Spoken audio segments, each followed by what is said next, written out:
Okay, എല്ലാവർക്കും നമസ്കാരം. Statistical അസിസ്റ്റന്റിന്റെ എക്കണോമിക്സിന്റെ introduction വീഡിയോയിലേക്കാണ് നമ്മൾ പോകുന്നത്. ഇൻട്രൊഡക്ഷൻ ക്ലാസ് ആണ്. അപ്പോ PSC ഇതുവരെ നമ്മുടെ പുതിയ നോട്ടിഫിക്കേഷൻ പ്രകാരമുള്ള സിലബസ് ഒന്നും തന്നെ അപ്ഡേറ്റ് ചെയ്തിട്ടില്ല.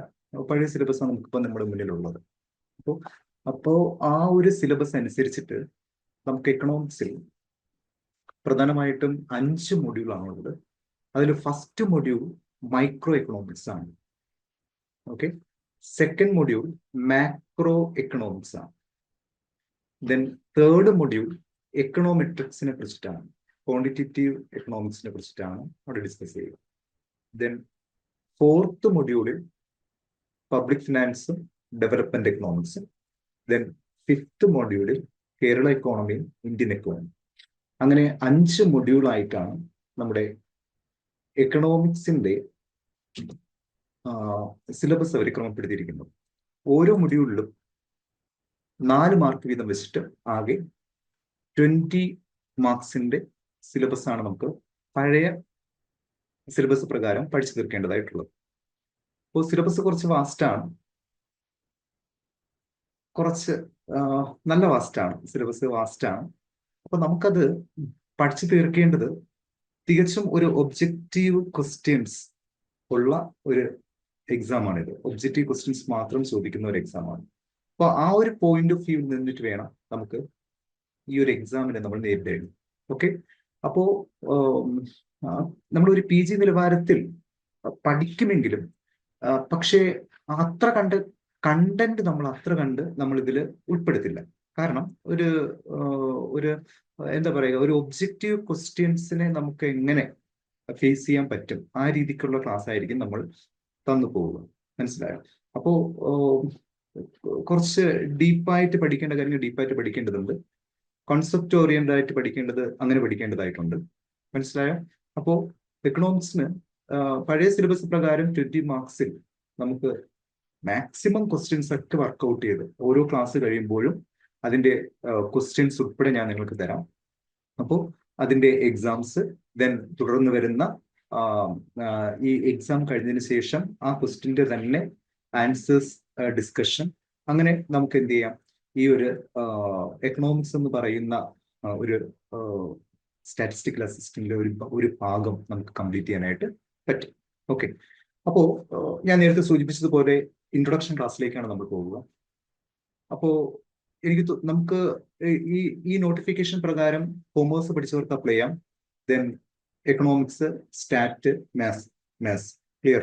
അപ്പൊ ഇതില് മാത്തമെറ്റിക്സുകാരും സ്റ്റാറ്റും ഈ ഇൻട്രൊഡക്ഷൻ ക്ലാസ് നല്ല ഭംഗിയായിട്ട് തന്നെ കേൾക്കുക. മനസ്സിലായോ? എക്കണോമിക്സും അതുപോലെ തന്നെ കൊമേഴ്സ് ഒക്കെ കേട്ടിട്ടുണ്ടാവും, അവർ പഠിച്ചിട്ടുണ്ടാവും. കൊമേഴ്സുകാരും പഠിച്ചിട്ടുണ്ടാവും. മനസ്സിലായി? എക്കണോമിക്സുകാരും നല്ല തറവായിട്ട് അവർക്ക് അറിയാവുന്ന മേഖലയായിരിക്കും ഈ ഒരു ക്ലാസ് എന്ന് പറയുന്നത്. അപ്പോൾ സ്റ്റാറ്റും മാത്സും നമുക്ക് എന്ത് ചെയ്യുക, വളരെ ശ്രദ്ധയോടെ ക്ലാസ് കേൾക്കുക. എന്തെങ്കിലും സംശയം ഉണ്ടെങ്കിൽ നിങ്ങൾക്ക് ചോദിക്കാവുന്നതാണ്. ഓക്കെ, ശരി. നമുക്കിപ്പോ ഇനി ഇൻട്രൊഡക്ഷൻ ക്ലാസ്സിലേക്ക് പോകാം. ഓക്കെ, ശരി. അപ്പോ നമുക്കറിയാം, ഈ എക്കണോമിക്സ് എന്നൊരു സബ്ജക്റ്റ്, എക്കണോമിക്സ് ഒരു സോഷ്യൽ സയൻസ് സബ്ജക്റ്റ് ആണ്. ഓക്കെ, സോഷ്യൽ സയൻസിലെ ഒരു ഡിസിപ്ലിൻ ആണ് എക്കണോമിക്സ് എന്ന് പറയുന്നത്. ക്ലിയർ? ഈ എക്കണോമിക്സ് എന്ന വാക്കുണ്ടായത് ഒയ്ക്കോണമിയ എന്ന ഗ്രീക്ക് വേർഡിൽ നിന്നാണ് നമുക്ക് ഈ എക്കണോമിക്സ് എന്ന വാക്കുണ്ടായത്. ഈ ഒയ്ക്കോണമിയ എന്ന വേർഡിന്റെ മീനിങ് എന്താണെന്ന് ചോദിച്ചാൽ അത് ഇംഗ്ലീഷിൽ ഹൗസ് ഹോൾഡ് മാനേജ്മെന്റ് ആണ്.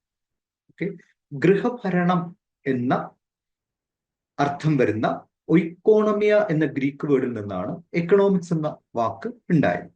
ഓക്കെ, ദെൻ എക്കണോമിക്സിന്റെ ഫാദർ ആയിട്ട് പൊതുവെ പരിഗണിക്കപ്പെടുന്നത് ആദം സ്മിത്തിനെയാണ്.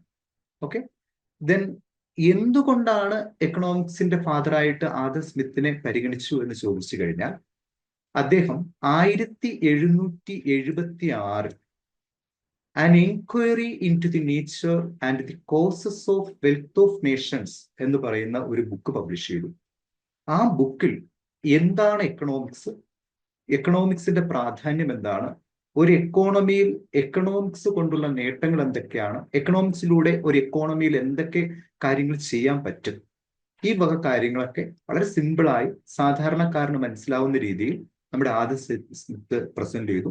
അതുകൊണ്ട് ആദം സ്മിത്തിനെ എക്കണോമിക്സിന്റെ ഫാദർ ആയിട്ട് അറിയപ്പെട്ടു. നമ്മളിത് എക്സാം പോയിട്ട് നോക്കേണ്ടത് എക്കണോമിക്സിന്റെ ഫാദർ ആരാണ്? ഒരു സിമ്പിൾ ക്വസ്റ്റ്യൻ വേണമെങ്കിൽ ചോദിക്കാം. മനസ്സിലായോ? ആദം സ്മിത്ത് ആണ്. ക്ലിയർ? അദ്ദേഹത്തിന്റെ വർക്കിന്റെ പേര് ഇതാണ്, an inquiry into the nature and the causes of the wealth of nations. Okay, സാധാരണ അതിന്റെ ഷോർട്ട് ഫോം ആണ് ചോദിക്കാറുള്ളത്, the wealth of nations. Clear? Publish ചെയ്ത വർഷം ഓർത്തു വയ്ക്കുക, 1776. ക്ലിയർ? ദെൻ ഈ ആദം സ്മിത്തിന്റെ പ്രധാനപ്പെട്ട രണ്ട് കോൺട്രിബ്യൂഷൻസ് ആണ്. ഒന്ന് ലേസി ഫെയർ എക്കണോമിക് പോളിസിയും, രണ്ട് ഇൻവിസിബിൾ ഹാൻഡ് തിയറം. പരീക്ഷയ്ക്ക് ചോദിക്കാവുന്നത് ഇങ്ങനെയാണ്, എന്താണ് ലേസി ഫെയർ എക്കണോമിക് പോളിസി? ഇതിന്റെ കോൺട്രിബ്യൂട്ടർ ആരാണ്? അപ്പൊ ഇതിന്റെ കോൺട്രിബ്യൂട്ടർ നിങ്ങൾക്ക് ഓൾറെഡി മനസ്സിലായി, ആദം സ്മിത്ത് ആണ്. ക്ലിയർ? എന്താണ് lazy fair economic policy? Adam Smith പറഞ്ഞ ലേസി ഫെയർ എക്കണോമിക് പോളിസി എന്താണെന്ന് ചോദിച്ചു കഴിഞ്ഞാൽ, the less the government is involved in the economy. Clear? എന്ന് പറഞ്ഞാൽ ഒരു എക്കോണമിയിൽ, നമ്മൾ എക്കോണമി എന്താണെന്നൊക്കെ ഇനി പഠിക്കും. എന്താണ് എക്കോണമി എന്ന് ചോദിച്ചു കഴിഞ്ഞാൽ, ഒരു ഒരു ഒരു ഏരിയ, എക്കണോമിക് ആക്ടിവിറ്റീസ് ഡീൽ ചെയ്യപ്പെടുന്ന ഒരു ഏരിയയാണ് നമ്മൾ എക്കോണമി എന്ന് പറയുക. മനസ്സിലായോ? ബേസിക് എക്കണോമിക് ആക്ടിവിറ്റീസ് ഡീൽ ചെയ്യപ്പെടുന്ന ഏരിയ. ബേസിക് എക്കണോമിക് ആക്ടിവിറ്റീസ് 3 ഉണ്ട്. ഒന്ന് പ്രൊഡക്ഷൻ, 2 കൺസംഷൻ, 3 ഡിസ്ട്രിബ്യൂഷൻ. ഡീറ്റെയിൽ ആയിട്ട് നമുക്ക് അതിലേക്ക് വരാം. അപ്പോൾ ഒരു എക്കോണമിയിലെ എക്കണോമിക് ആക്ടിവിറ്റീസിൽ ഞാൻ പറഞ്ഞ ഈ 3 economic activities, production, consumption, distribution വഴി നമുക്കിത് എന്താണെന്ന് മനസ്സിലാക്കാം. ഇതിൽ ഗവൺമെന്റിന്റെ ഇന്റർവെൻഷൻ അല്ലെങ്കിൽ ഗവൺമെന്റിന്റെ ഇൻവോൾവ്മെന്റ് ഇല്ല, അല്ലെങ്കിൽ വേണ്ട, ഗവൺമെന്റിന്റെ റെഗുലേഷൻസ് ഒന്നും വേണ്ട എന്ന് പറയുന്ന ആശയമാണ് ലെസർ ഫെയർ എക്കണോമിക് പോളിസി എന്ന് പറയുന്നത്. അപ്പോൾ ഇങ്ങനെ ഒരു ആശയം പറഞ്ഞ ആൾ ആരാണെന്ന് ചോദിച്ചാൽ അതും ആദം സ്മിത്ത് ആണ്. ദെൻ ഇൻവിസിബിൾ ഹാൻഡ് തിയറം, മറ്റൊരാശയം, ഇദ്ദേഹത്തിന്റെ തന്നെ മറ്റൊരു ആശയമാണ് ഇൻവിസിബിൾ ഹാൻഡ് തിയറം. മനസ്സിലായോ? ഈ ഒരു ആശയം എന്താ? ഈ ആശയം എന്ന് ചോദിച്ചു കഴിഞ്ഞാൽ, self interested actions of individuals. ഒരു എക്കോണമിയിൽ, ഒരു സൊസൈറ്റിയിൽ ഒരുപാട് ഇൻഡിവിജ്വൽസ് ഉണ്ടാവും. ആ ഇൻഡിവിജ്വൽസിന്റെ ആക്ഷൻസ് എല്ലാം തന്നെ അദ്ദേഹത്തിന് എന്ത് ബെനിഫിറ്റ് കിട്ടുന്നു എന്നതിനെ അടിസ്ഥാനമാക്കി ഉള്ളതാണെങ്കിൽ അതിനെ വിളിക്കുന്ന, അതിന്റെ ബേസ് ചെയ്തിട്ടുള്ള തിയറംസ് ആണെങ്കിൽ അതിനെ വിളിക്കുന്ന പേരാണ് ഇൻവിസിബിൾ ഹാൻഡ് തിയറം എന്ന് പറയുക. മനസ്സിലായോ? എന്ന് പറഞ്ഞാൽ ഒരു ഇൻഡിവിജ്വൽ എടുക്കുന്ന ആക്ഷൻസ് ഒക്കെ അദ്ദേഹത്തിന് ഗെയിൻ കിട്ടുന്നത്, അല്ലെങ്കിൽ അദ്ദേഹത്തിന് പ്രോഫിറ്റ് കിട്ടുന്നത്, അല്ലെങ്കിൽ അദ്ദേഹത്തിന് സാറ്റിസ്ഫാക്ഷൻ കിട്ടുന്നതായിരിക്കും. മനസ്സിലായോ? സംശയമുണ്ടോ? അപ്പോൾ അങ്ങനെ ഉള്ള അതിനെ ബേസ് ചെയ്തിട്ടുള്ള തിയറംസ് ആണ്, അല്ലെങ്കിൽ തിയറീസ് ആണെങ്കിൽ അത്തരം തിയറീസിനെ വിളിക്കുന്ന പേരാണ് ഇൻവിസിബിൾ ഹാൻഡ് തിയറം എന്ന് പറയുന്നത്.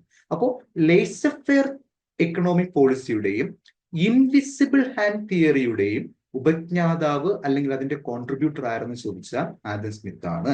ക്ലിയർ?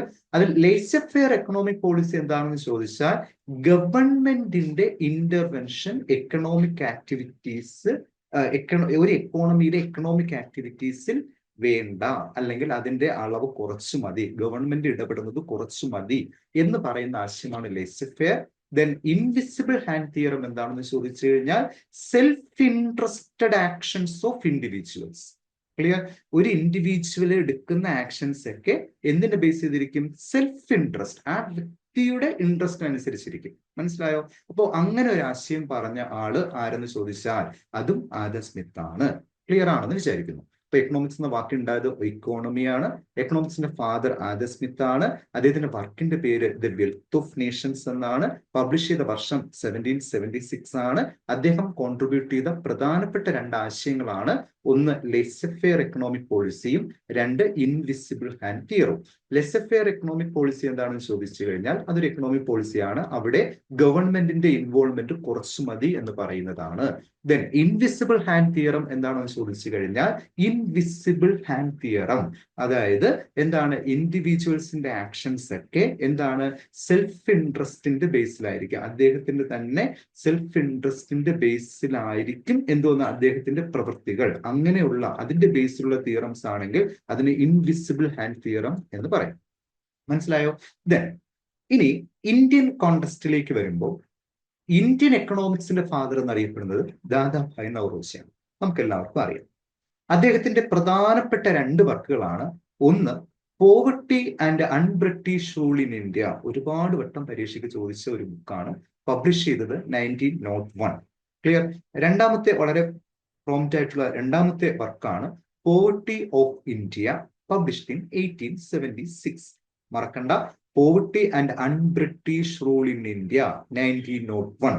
മറക്കണ്ട, പോവർട്ടി ഓഫ് ഇന്ത്യ 1876. ക്ലിയർ. ഇതൊക്കെ ദാദാഭായ് നവറോജിയുടെ വർക്കുകളാണ്. ദെൻ അദ്ദേഹത്തെ അറിയപ്പെടുന്നത് ഫാദർ ഓഫ് ഇന്ത്യൻ എക്കണോമിക്സ് എന്നാണ്. മനസ്സിലായോ?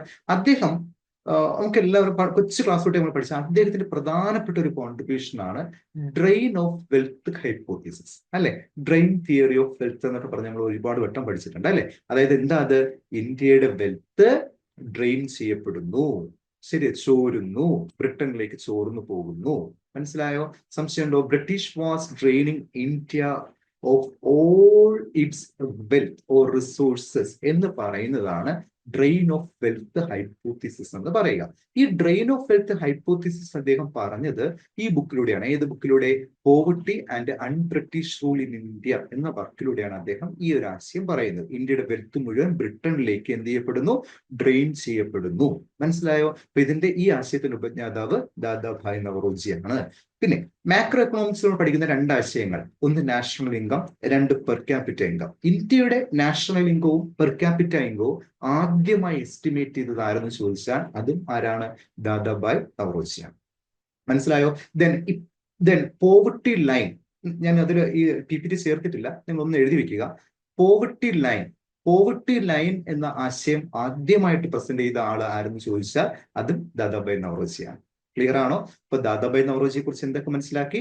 ഫാദർ ഓഫ് ഇന്ത്യൻ എക്കണോമിക്സ് ആണ്. അദ്ദേഹത്തിന്റെ 2 വർക്ക് ഏതൊക്കെയെന്ന് ചോദിച്ചാൽ എന്താണ്? ഏതൊക്കെയാണ്? ഒന്ന്, poverty and unBritish rule in India. പറഞ്ഞു പഠിച്ചേ, poverty and unBritish rule in India. Work publish ചെയ്ത വർഷം എന്നാ? 1901. അത് രണ്ടാമത്തെ വർക്കിന്റെ പേര് പോവർട്ടി ഓഫ് ഇന്ത്യ, പബ്ലിഷ് ചെയ്ത വർഷം 1876. ക്ലിയർ.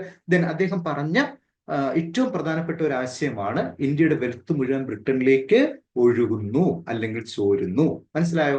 ആശയത്തെ അറിയപ്പെടുന്ന പേരെന്താണ്? Drain of wealth hypothesis. മനസ്സിലായോ? ഈ hypothesis put forward by Dadabhai Naoroji. Clear. സംശയമുണ്ടോ? ഈ മനസ്സിലായെന്ന് വിശ്വസിക്കുന്നു. പിന്നെ അല്ലാതെ തന്നെ നമ്മൾ പറഞ്ഞ 2 കാര്യങ്ങളാണ് national income, per capita income, poverty line. ഈ 3 ആശയങ്ങളും ക്ലിയർ ആണോ? അതിൽ നാഷണൽ ഇൻകം ആദ്യമായി എസ്റ്റിമേറ്റ് ചെയ്തത്, പെർ ക്യാപിറ്റ ഇൻകം ആദ്യമായി എസ്റ്റിമേറ്റ് ചെയ്തത് ആരാണ്? ഇന്ത്യയിൽ അത് ദാദാഭായ് നവറോജിയാണ്. ക്ലിയർ. എന്താണ് നാഷണൽ ഇൻകം എന്ന് വെച്ച് കഴിഞ്ഞാൽ എന്താണ്? It is the money value of all final goods and services produced in an economy during a financial year. അല്ലെ? ഒരു വർഷം ഒരു രാജ്യത്ത് ഉത്പാദിപ്പിക്കപ്പെട്ട എല്ലാ അന്തിമ സാധന സേവനങ്ങളുടെ പണമൂല്യം. ക്ലിയർ ആണോ? അതാണ് നാഷണൽ ഇൻകം. സംശയമുണ്ടോ? നമുക്ക് വിശദമായിട്ട് മാക്രോയിൽ പഠിക്കാനുണ്ട്, അവിടെ പഠിക്കാം. ഒരു രാജ്യത്തിന്റെ ഇൻകം, ദേശീയ വരുമാനം ആദ്യമായി കാൽക്കുലേറ്റ് ചെയ്ത ആളാണ്, ഇന്ത്യയിൽ ആദ്യമായി കാൽക്കുലേറ്റ് ചെയ്ത ആളാണ് ആര്? ദാദാഭായ് നവറോജി. രണ്ടാമത്തെ ആശയത per capita income, national income divided by number of population. ഇതാണ് പെർ ക്യാപിറ്റ ഇൻകം. മനസ്സിലായോ? അതും നമ്മൾ വിശദമായിട്ട് പഠിക്കും. അപ്പൊ എന്താണ് പെർ ക്യാപിറ്റ ഇൻകം? നാഷണൽ ഇൻകത്തെ നമ്പർ ഓഫ് പോപ്പുലേഷൻ കൊണ്ട് ഡിവൈഡ് ചെയ്ത് കഴിഞ്ഞാൽ ഒരു വ്യക്തിയുടെ ഒരു വർഷത്തെ വരുമാനം കിട്ടും. അതിനെ വിളിക്കുന്ന പേരാണ് പെർ ക്യാപിറ്റ ഇൻകം. ഇതും ആദ്യമായി ഇന്ത്യയിൽ എസ്റ്റിമേറ്റ് ചെയ്ത ആളാണ് ആര്? ദാദാഭായ് നവറോജി. കൂടാതെ നമ്മൾ പോവർട്ടിയെ കുറിച്ചൊക്കെ ഡിസ്കസ് ചെയ്യാനുണ്ട്, പഠിക്കാനുണ്ട്. അപ്പൊ അതിൽ പോവർട്ടി ലൈൻ എന്ന് പറഞ്ഞിട്ട് ഒരു ആശയമുണ്ട്, നമ്മൾ എല്ലാവരും കേട്ടിരിക്കുന്നതാണ്. ഇത് ആദ്യമായിട്ട് സംഭാവന നൽകിയ ആളാരെന്ന് ചോദിച്ചാൽ അതും ആരാണ്? ദാദാഭായ് നവറോജി. ക്ലിയർ ആണോ? അപ്പൊ നമ്മൾ ആദം സ്മിത്തിനെ കുറിച്ച് മനസ്സിലാക്കി, father of economics. Then father of Indian economics എന്നറിയപ്പെട്ട ദാദാഭായ് നവറോജിയെ കുറിച്ച് മനസ്സിലാക്കി. ദെൻ അടുത്ത് നമ്മൾ ഡിസ്കസ് ചെയ്യാൻ പോകുന്നത് എന്താണ് എക്കണോമിക്സ്. ക്ലിയർ ആണോ? ദെൻ കൊമേഴ്സ് എക്കണോമിക്സ് ആർക്കൊക്കെ നല്ല ഭംഗിയായിട്ട് അറിയായിരിക്കും. അപ്പോ എക്കണോമിക്സ് എന്താണെന്നാണ് നമ്മൾ അടുത്ത് ഡിസ്കസ് ചെയ്യാനായിട്ട് പോകുന്നത്. അപ്പോ എക്കണോമിക്സ് എന്ന് പറഞ്ഞാൽ നമുക്ക് ഡെഫിനിഷൻ ഒന്നും പരീക്ഷയ്ക്ക് ചോദിക്കില്ല. നമ്മൾ എക്കണോമിക്സ് എന്തായാലും പഠിക്കുകയാണല്ലോ. അപ്പൊ എക്കണോമിക്സിന്റെ ഡെഫിനിഷൻ ഒന്ന് അറിഞ്ഞിരിക്കുക. അപ്പൊ എക്കണോമിക്സ് എന്ന് പറഞ്ഞാൽ it is a social science ആണ്. ഇതൊരു സോഷ്യൽ സയൻസ് ഡിസിപ്ലിൻ ആണ്. Clear. Which consist some theories and principles. Clear. Which govern the economy and its various components. Clear. Base ആയിട്ട് ഇങ്ങനെ മനസ്സിലാക്കുക. എക്കണോമിക്സ് എന്താണെന്ന് ചോദിച്ചാൽ it is a social science discipline. It is a social science discipline. Clear? Which consist some theories and principles. കുറെ theories ഉണ്ട്, കുറെ principles ഉണ്ട്. ഇതെന്ത് ചെയ്യും? Which govern the economy. ഇതെന്ത് ചെയ്യപ്പെടും? നമ്മുടെ എക്കോണമിയെ ഗവേൺ ചെയ്യും. എക്കോണമി എങ്ങനെ? എക്കോണമിയുടെ ഏതിനെ ഗവേൺ ചെയ്യും? അത് എക്കോണമിയിലെ വേരിയസ് കമ്പോണൻസിനെ ഗവേൺ ചെയ്യും. മനസ്സിലാവുന്നുണ്ടോ?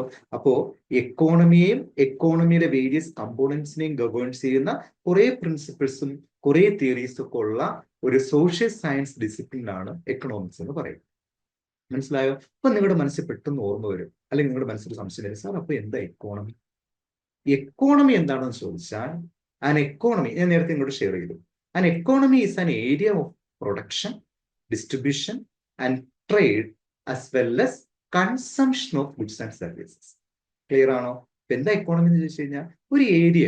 ഇപ്പൊ ഇന്ത്യൻ എക്കോണമി, ഇന്ത്യയിൽ വരുന്ന 28 സ്റ്റേറ്റിൽ നിന്ന് ഉൾപ്പെട്ട ഒരു ഏരിയയാണ് അല്ലെ. അവിടെ എന്തൊക്കെയുണ്ട്? പ്രൊഡക്ഷൻ നടക്കും, ഡിസ്ട്രിബ്യൂഷൻ നടക്കും, ട്രേഡ് നടക്കും, കൺസംഷൻ നടക്കും. മനസ്സിലായോ? എന്തൊക്കെ നടക്കും അവിടെ? പ്രൊഡക്ഷൻ നടക്കും, ഡിസ്ട്രിബ്യൂഷൻ നടക്കും, ട്രേഡ് നടക്കും, കൺസംഷൻ നടക്കും. മനസ്സിലായോ? ഈ ഏതിൻ്റെയൊക്കെ പ്രൊഡക്ഷൻ, ഡിസ്ട്രിബ്യൂഷൻ, ട്രേഡ്, കൺസംഷൻ നടക്കും? ഗുഡ്സിന്റെയും സർവീസസിന്റെയും. മനസ്സിലായോ? ഗുഡ്സിന്റെയും സർവീസിന്റെയും production, distribution, trade and consumption നടക്കുന്ന ഒരു ഏരിയ വിളിക്കുന്ന പേരാണ് എക്കോണമി. മനസ്സിലായോ? സംശയമുണ്ടോ? അപ്പോൾ പ്രൊഡക്ഷൻ, ഡിസ്ട്രിബ്യൂഷൻ, ട്രേഡ്, കൺസംഷൻ ഏതിന്റെ? ഗുഡ്സിന്റെയും സർവീസസിന്റെയും. ഇത് നടക്കുന്ന ഒരു ഏരിയ. ഇന്ത്യൻ എക്കോണമിയിൽ പ്രൊഡക്ഷൻ നടക്കാറുണ്ട്, ഡിസ്ട്രിബ്യൂഷൻ നടക്കാറുണ്ട്, കൺസംഷൻ നടക്കാറുണ്ട്, ട്രേഡ് നടക്കാറുണ്ട്. മനസ്സിലായോ? ഇത് നടക്കുന്ന ഒരു ഏരിയ. കേരള എക്കോണമി നടക്കാറുണ്ട്. സംശയമുണ്ടോ? ഇപ്പൊ നടക്കുന്ന ഒരു ഏരിയ, ആ ഏരിയ വിളിക്കുന്ന പേരാണ് എക്കോണമി. ഞാൻ പറഞ്ഞ ഈ ആശയങ്ങൾ, പ്രൊഡക്ഷൻ, ഡിസ്ട്രിബ്യൂഷൻ, ട്രേഡ്, കൺസംഷൻ, ഇതിൽ പ്രധാനമായിട്ടും പ്രൊഡക്ഷൻ, കൺസംഷൻ, ഡിസ്ട്രിബ്യൂഷൻ, ഈ മൂന്നിനെയും നമ്മൾ വിളിക്കുന്ന പേരാണ് എക്കോണമിയിൽ നടക്കുന്ന ആക്ടിവിറ്റീസ്. അതുകൊണ്ട് ഇതിനെ ഒറ്റ വേർഡായിട്ട് നമുക്ക് പറയാം, economic activities, basic economic activities. Clear? അത് ഏതൊക്കെയാണെന്ന് ചോദിച്ചാൽ സാർ നേരത്തെ പറഞ്ഞതുപോലെ ഏതൊക്കെയാണ്? 1 production, 2 distribution, 1 production, 2 consumption, 3 distribution. Clear? ഈ ബേസിക് എക്കണോമിക് ആക്ടിവിറ്റീസ് ഡീൽ ചെയ്യപ്പെടുന്ന ഏരിയ വിളിക്കുന്ന പേരാണ് ഏതെന്ന് പറയുക? എക്കോണമി എന്ന് പറയുക. അപ്പൊ ബേസിക് എക്കണോമിക് ആക്ടിവിറ്റീസ് ഡീൽ ചെയ്യപ്പെടുന്ന area, basic economic activities deal ചെയ്യപ്പെടുന്ന ഏരിയ ആണ് എക്കോണമി. ക്ലിയർ? അപ്പോൾ എന്തൊക്കെയാണ് ബേസിക് എക്കണോമിക് ആക്ടിവിറ്റീസ്? നിങ്ങൾക്കറിയാം 3 ബേസിക് എക്കണോമിക് ആക്ടിവിറ്റീസ് ആണുള്ളത്. 1 പ്രൊഡക്ഷൻ, 2 കൺസംഷൻ, 3 ഡിസ്ട്രിബ്യൂഷൻ. ട്രേഡും നമുക്ക് പറയാം. മനസ്സിലായോ? ഇപ്പൊ ഏതിന്റെയൊക്കെ പ്രൊഡക്ഷൻ, ഏതിന്റെ കൺസംഷൻ, ഏതിന്റെ ഡിസ്ട്രിബ്യൂഷൻ എന്ന് ചോദിച്ചാൽ ഗുഡ്സിന്റെയും സർവീസസും. ക്ലിയർ ആണോ? അപ്പൊ ആദ്യം എന്താണ് പ്രൊഡക്ഷൻ എന്ന് മനസ്സിലാക്കുക. പ്രൊഡക്ഷനെ കുറിച്ച് വളരെ ഡീറ്റെയിൽ ആയിട്ട് നിങ്ങൾക്ക് മൈക്രോയിൽ തന്നെ പഠിക്കാനുണ്ട്. കൺസംഷനെ കുറിച്ചും ഭയങ്കര ഡീറ്റെയിൽ ആയിട്ട് നമുക്ക് ഈ മൈക്രോയിൽ തന്നെ ഫസ്റ്റ് മൊഡ്യൂളിൽ തന്നെ നമുക്ക് ഡിസ്കസ് ചെയ്യാറുണ്ട്. കൺസ്യൂമറിന്റെ ബിഹേവിയറിനെ കുറിച്ച് പഠിക്കാനുണ്ട്. ദെൻ ഡിസ്ട്രിബ്യൂഷനെ കുറിച്ച് നിങ്ങൾക്ക് മാക്രോയിൽ ഭംഗിയായിട്ട് പഠിക്കാനുണ്ട്. മനസ്സിലാവുന്നുണ്ടോ? സംശയമുണ്ടോ? പ്രൊഡക്ഷൻ, കൺസംഷൻ, ഡിസ്ട്രിബ്യൂഷൻ, ഈ 3നെ കുറിച്ചിട്ടാണ് നമ്മൾ ഇന്ന് ഇത് ബേസിക് എക്കണോമിക് ആക്ടിവിറ്റീസിനെ കുറിച്ചിട്ടാണ് നമ്മൾ അടുത്ത് പഠിക്കാനായിട്ട് പോകുന്നത്. ബേസിക് ആയിട്ടുള്ള കാര്യങ്ങളാണ് പറയുക. ഇൻട്രൊഡക്ഷൻ പാർട്ടാണല്ലോ. ശരി, ആദ്യം എന്താണ് പ്രൊഡക്ഷൻ? പ്രൊഡക്ഷൻ എന്ന് പറഞ്ഞ ഒന്നുമില്ല, the transformation of factors of production into product. Clear? എന്താണ് പ്രൊഡക്ഷൻ? ഉത്പാദനം എന്ന് പറഞ്ഞാൽ എന്താണ്? ഫാക്ടേഴ്സ് ഓഫ് പ്രൊഡക്ഷനെ പ്രോഡക്റ്റ് ആയിട്ട് ട്രാൻസ്ഫോം ചെയ്യും. ഫാക്ടേഴ്സ് ഓഫ് പ്രൊഡക്ഷനെ പ്രോഡക്റ്റ് ആയിട്ട് ട്രാൻസ്ഫോം ചെയ്യും. അപ്പൊ നിങ്ങൾ ചോദിക്കും, എന്താണ് ഫാക്ടേഴ്സ് ഓഫ് പ്രൊഡക്ഷൻ? എന്താണ് factors of production? The factors used for production is called factors of production. Clear? How many factors are used for production? കുഞ്ഞു ക്ലാസ് തൊട്ട് നമ്മൾ പഠിച്ചതാണ്. 4 ഫാക്ടേഴ്സ് ആണ്. Land, labour, capital, organisation. എന്താ ലാൻഡ് എന്ന് ചോദിച്ചു കഴിഞ്ഞാൽ നമ്മൾ വളരെ പെട്ടെന്ന് പറയാം അല്ലെ. ലാൻഡ് എന്ന ഫാക്ടർ ഉൾപ്പെടുന്ന എന്താണ്? നാച്ചുറൽ റിസോഴ്സസ് ആണ്. നമ്മൾ നിൽക്കുന്ന, നിങ്ങൾ ഇരുന്ന് ഇപ്പൊ കേട്ട് പഠിച്ചുകൊണ്ടിരിക്കുന്ന നിങ്ങളുടെ ആ സർഫേസ്, നിങ്ങൾ ശ്വസിക്കുന്ന ഫ്രഷ് എയർ, നിങ്ങൾക്ക് കിട്ടുന്ന സൺലൈറ്റ്, ക്ലിയർ, മൂൺലൈറ്റ്, ഇതൊക്കെ നമ്മുടെ എൻവയോൺമെന്റ്, ഇതെല്ലാം വരുന്ന നാച്ചുറൽ ഫോറസ്റ്റ്, ഇതൊക്കെ വരുന്ന നാച്ചുറൽ റിസോഴ്സസ് ആണ്. ക്ലിയർ? ലേബർ എന്ന് പറഞ്ഞാൽ എന്താ? ഹ്യൂമൻ റിസോഴ്സ് ആണ്. നിങ്ങൾ കേൾക്കുന്ന ഒരാള് ഒരു ജോലിക്കാരനാണ്. ഇപ്പൊ നിങ്ങൾ പഠിച്ചുകൊണ്ടിരിക്കുന്ന ഒരാള് സപ്പോസ് ജോലി ചെയ്യുന്ന ഒരാളാണ് എങ്കിൽ നിങ്ങളൊരു ലേബറാണ്. ലേബർ നിങ്ങളുടെ എന്ത് റിസോഴ്സാണ് നിങ്ങൾ അവിടെ ഉപയോഗിക്കപ്പെടുക? Human resource. ക്യാപിറ്റൽ എന്ന് പറഞ്ഞാൽ എന്താ? മണി അല്ലെങ്കിൽ ഇൻവെസ്റ്റ്മെന്റ് എന്ന് പറയാം അല്ലെ. ഞാൻ ഒരു സംരംഭം തുടങ്ങി, ബിസ്ക്കറ്റ് ഫാക്ടറി സ്റ്റാർട്ട് ചെയ്തു എന്നിരിക്കട്ടെ.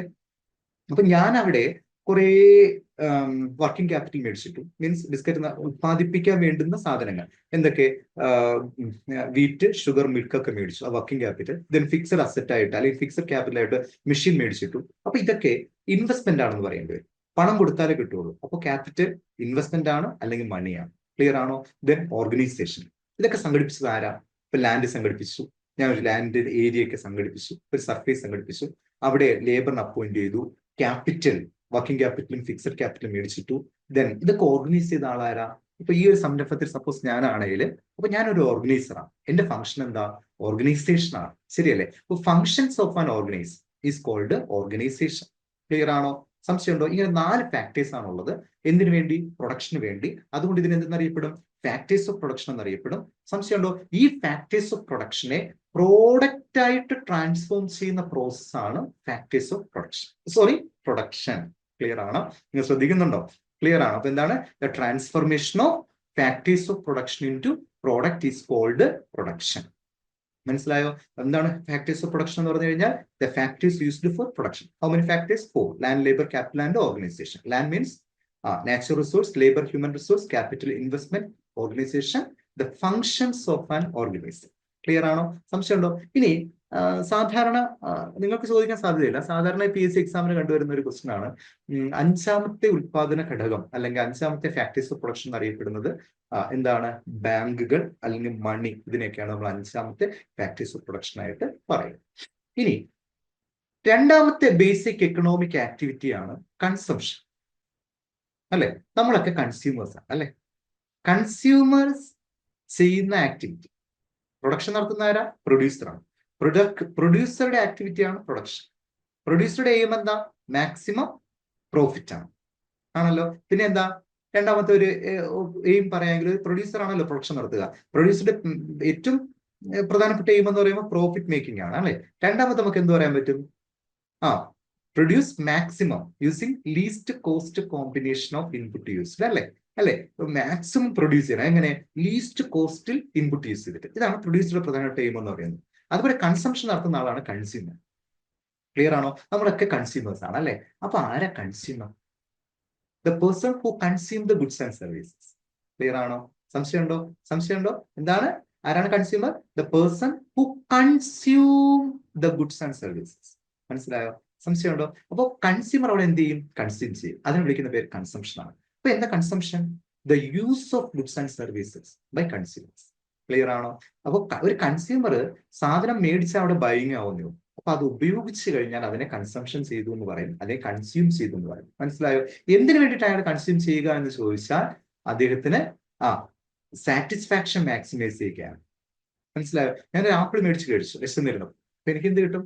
സാറ്റിസ്ഫാക്ഷൻ കിട്ടും. മനസ്സിലായോ? ഇതിന് യൂട്ടിലിറ്റി എന്നൊക്കെ പറയാം. നമ്മളത് അടുത്ത ക്ലാസ്സിൽ നമ്മളത് ഡിസ്കസ് ചെയ്യും. ക്ലിയർ ആണോ? അപ്പോൾ നമ്മൾ കൺസ്യൂമർ ബിഹേവിയർ ആണ് അടുത്ത് ഡിസ്കസ് ചെയ്യാൻ പോകുന്നത്. അവിടെ നമ്മൾ ഡിസ്കസ് ചെയ്യും. മനസ്സിലായോ?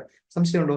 ക്ലിയർ ആണോ? ഈ കൺസംഷൻ അല്ലെങ്കിൽ യൂട്ടിലിറ്റി എന്ന ആശയത്തിന് കൂടുതൽ പ്രാധാന്യം നൽകിയത് കാർഡിനൽ യൂട്ടിലിറ്റി മെഷറിലൂടെ ആരാണെന്ന് ചോദിച്ചാൽ അത് ആൽഫ്രഡ് മാർഷലാണ്. മനസ്സിലായോ? അദ്ദേഹത്തിന്റെ പ്രിൻസിപ്പിൾസ് ഓഫ് എക്കണോമിക്സ് എന്ന വർക്കിലൂടെയാണ് അത് സംഭാവന ചെയ്തത്. മനസ്സിലായോ? ഏതാണ് പ്രിൻസിപ്പിൾസ് ഓഫ് എക്കണോമിക്സ്? അത് നമ്മൾ ഇനി അത് പറയും. ആൽഫ്രഡ് മാർഷലിനെ കുറിച്ച് നമ്മൾ കുറച്ച് പഠിക്കും. മനസ്സിലാവുന്നുണ്ടോ? അപ്പൊ ഇതാണ് കൺസംഷൻ. അപ്പോൾ basic economic activities, 1 production, 2 consumption. Production എന്താണെന്ന് ചോദിച്ചു കഴിഞ്ഞാൽ എന്താണ്? Transformation of factors of production into product. Consumption എന്താണെന്ന് ചോദിച്ചു കഴിഞ്ഞാൽ the use of goods and services by consumer. Then distribution. Distribution എന്ന് കേൾക്കുമ്പോൾ നമ്മുടെ മനസ്സിൽ പെട്ടെന്ന് ഓർമ്മ വരിക എന്തായിരിക്കും? ഗുഡ്സിന്റെയും സർവീസസിന്റെയും വിതരണം ഒന്നായിരിക്കും അല്ലെ? ഗുഡ്സിന്റെയും സർവീസസിന്റെയും വിതരണം ഒന്നായിരിക്കും. നമ്മൾ അവിടെ ഡെഫിനേഷൻ അവിടെ കേൾക്കുകയും ചെയ്തു. പക്ഷേ എക്കണോമിക്സിൽ ഡിസ്ട്രിബ്യൂഷൻ എന്താണെന്ന് ചോദിച്ചാൽ how the income will be distributed among the factors of production. ഇൻകത്തിന്റെ ഡിസ്ട്രിബ്യൂഷനാണ്. ആർക്ക്? Factors of production. എത്ര ഫാക്ടേഴ്സ് ഓഫ് പ്രൊഡക്ഷൻ ഉണ്ട്? 4. ഏതൊക്കെ? Land, labour, capital and organisation. അപ്പൊ ഈ ലാൻഡിനും ലേബറിനും ക്യാപിറ്റലിനും ഓർഗനൈസേഷനും എങ്ങനെ ഇൻകം ഡിസ്ട്രിബ്യൂട്ട് ചെയ്യപ്പെടും? അപ്പൊ ഇൻകം എങ്ങനെ ഡിസ്ട്രിബ്യൂട്ട് ചെയ്യപ്പെടും? അത് മനസ്സിലാക്കണമെങ്കിൽ ആദ്യം എങ്ങനെ ഇൻകം ഉണ്ടാകും എന്ന് മനസ്സിലാക്കണം. ഇൻകം എങ്ങനെ ഉണ്ടാകും? ത്രൂ പ്രൊഡക്ഷൻ വഴി. മനസ്സിലായോ? പ്രൊഡക്ഷൻ വഴിയാണ് ഇൻകം ഉണ്ടാവുക. എങ്ങനെ ഇൻകം ഉണ്ടാവും എന്ന് ചോദിച്ചു കഴിഞ്ഞാൽ പ്രൊഡക്ഷൻ നടക്കുമ്പോഴേ ലാൻഡ് യൂസ് ചെയ്യൂ. ലാൻഡ് യൂസ് ചെയ്താൽ ലാൻഡിന്റെ ഓണറിന് എന്ത് കിട്ടും? റെന്റ് കിട്ടും. മനസ്സിലായോ? ആ റെന്റ് എന്ന് പറയുന്നത് റെമ്യൂണറേഷൻ ആണ്. ആർക്കുള്ള? ലാൻഡിനുള്ള എന്ന് പറഞ്ഞാൽ ലാൻഡിന്റെ ഓണറിനുള്ള. ആ ലാൻഡ് ഓണറെ സംബന്ധിച്ചിടത്തോളം ആ റെന്റ് അദ്ദേഹത്തിന്റെ ഇൻകം അല്ലേ? ആണ്. ആ ഇൻകം എങ്ങനെ ഉണ്ടായി? പ്രൊഡക്ഷൻ നടന്നാലേ ഇൻകം ഉണ്ട്. മനസ്സിലായോ? രണ്ട്, ലേബറിന് ഇൻകം ഡിസ്ട്രിബ്യൂട്ട് ചെയ്യപ്പെടും. എങ്ങനെ ഡിസ്ട്രിബ്യൂട്ട് ചെയ്യപ്പെടും? ലേബറിന് എന്താ കിട്ടുക? ഇൻകം, വേജസ് ആണ്. പ്രൊഡക്ഷൻ നടന്നാലേ ലേബർ ഉപയോഗിക്കുള്ളൂ. അങ്ങനെ ലേബർ ഉപയോഗിച്ചിരുന്നാലേ അയാൾക്ക് എന്തുണ്ടാവുള്ളൂ? വേജസ് കിട്ടുള്ളൂ. മൂന്ന്, ക്യാപിറ്റൽ. നമുക്കറിയാം, പണം കടം എടുത്തിട്ട് മാത്രമേ നമുക്ക് ഇൻവെസ്റ്റ്മെന്റ് നടക്കുള്ളൂ. അപ്പൊ പണം കടം എടുത്തു കഴിഞ്ഞാൽ തീർച്ചയായിട്ടും നമുക്ക് എന്ത് വേണം? ഇൻട്രസ്റ്റ് കൊടുക്കണം. ഒരു മണി ലെൻഡർ നമുക്ക് കുറച്ച് പണം തന്നു, ലെൻഡ് ചെയ്തു, നമുക്ക് എന്ത് കൊടുക്കണം? ഇൻട്രസ്റ്റ് കൊടുക്കണം. ഒരു ബാങ്കിൽ പോയി നമ്മൾ കുറച്ച് പണം മേടിച്ചിട്ടാണ് നമ്മൾ മെഷീൻസ് ഒക്കെ മേടിച്ചിട്ടത്, നമ്മൾ എന്ത് കൊടുക്കണം? ബാങ്കിന് ഇൻട്രസ്റ്റ് കൊടുക്കണം. മനസ്സിലായോ? അപ്പൊ ബാങ്ക് പ്രൊഡക്ഷൻ നടന്നാലേ സാറ് ലോൺ എടുക്കാൻ പോകത്തുള്ളൂ. അങ്ങനെ ലോൺ എടുക്കാൻ പോയിരുന്നാലേ ആ ബാങ്കിന്റെ ഓണറിന് അല്ലെ ബാങ്കർക്ക് എന്ത് കിട്ടുള്ളൂ? ഇൻട്രസ്റ്റ് കിട്ടുള്ളൂ. അപ്പൊ ഇൻട്രസ്റ്റ് ക്ലിയർ? സംശയമുണ്ടോ? ദെൻ ഓർഗനൈസർക്ക് നമുക്ക് ഇതൊക്കെ ഓർഗനൈസ് ചെയ്ത ആളാണ് സാർ. ശരിയല്ലേ? സാറിന് ഇതൊക്കെ ഓർഗനൈസ് ചെയ്യുമ്പോൾ സാറിന് കിട്ടുന്നത് എന്താ? പ്രോഫിറ്റ് ആണ്. പ്രോഫിറ്റ് എന്റെ ഇൻകം ആണ്. ഇൻകം ഉണ്ടാവണമെങ്കിൽ എന്ത് വേണം? പ്രൊഡക്ഷൻ നടന്നാലേ പ്രോഫിറ്റ് ഉള്ളൂ. മനസ്സിലായോ? അപ്പോ ഈ ഇൻകം, ലാൻഡിനുള്ള റെന്റ്, ലേബറിന്റെ വേജ്, ക്യാപിറ്റലിന്റെ ഇൻട്രസ്റ്റ്, ഓർഗനൈസറിന്റെ പ്രോഫിറ്റ്, ഇതെങ്ങനെ ഡിസ്ട്രിബ്യൂട്ട് ചെയ്യപ്പെടും? മനസ്സിലായോ? സാധാരണ പറയുക ഈക്വൽ ഡിസ്ട്രിബ്യൂഷൻ ആണ്. മനസ്സിലായോ? അപ്പോ ഇപ്പോ യൂസ് ചെയ്യുന്ന വേർഡ് ഈക്വൽ ഡിസ്ട്രിബ്യൂഷൻ അങ്ങനെ സാധ്യമല്ല. ഇപ്പൊ യൂസ് ചെയ്യുന്ന ഫെയർ ഡിസ്ട്രിബ്യൂഷൻ ഓഫ് ഇൻകം എന്നാ പറയുക. മനസ്സിലായോ? അപ്പൊ ഇതാണ് ഡിസ്ട്രിബ്യൂഷൻ. അപ്പൊ ഡിസ്ട്രിബ്യൂഷൻ നമ്മൾ പ്രധാനമായിട്ട് മനസ്സിലാക്കേണ്ടത് ഗുഡ്സിന്റെയും സർവീസിന്റെ ഡിസ്ട്രിബ്യൂഷൻ അല്ല, how the income will be distributed among the factors of production.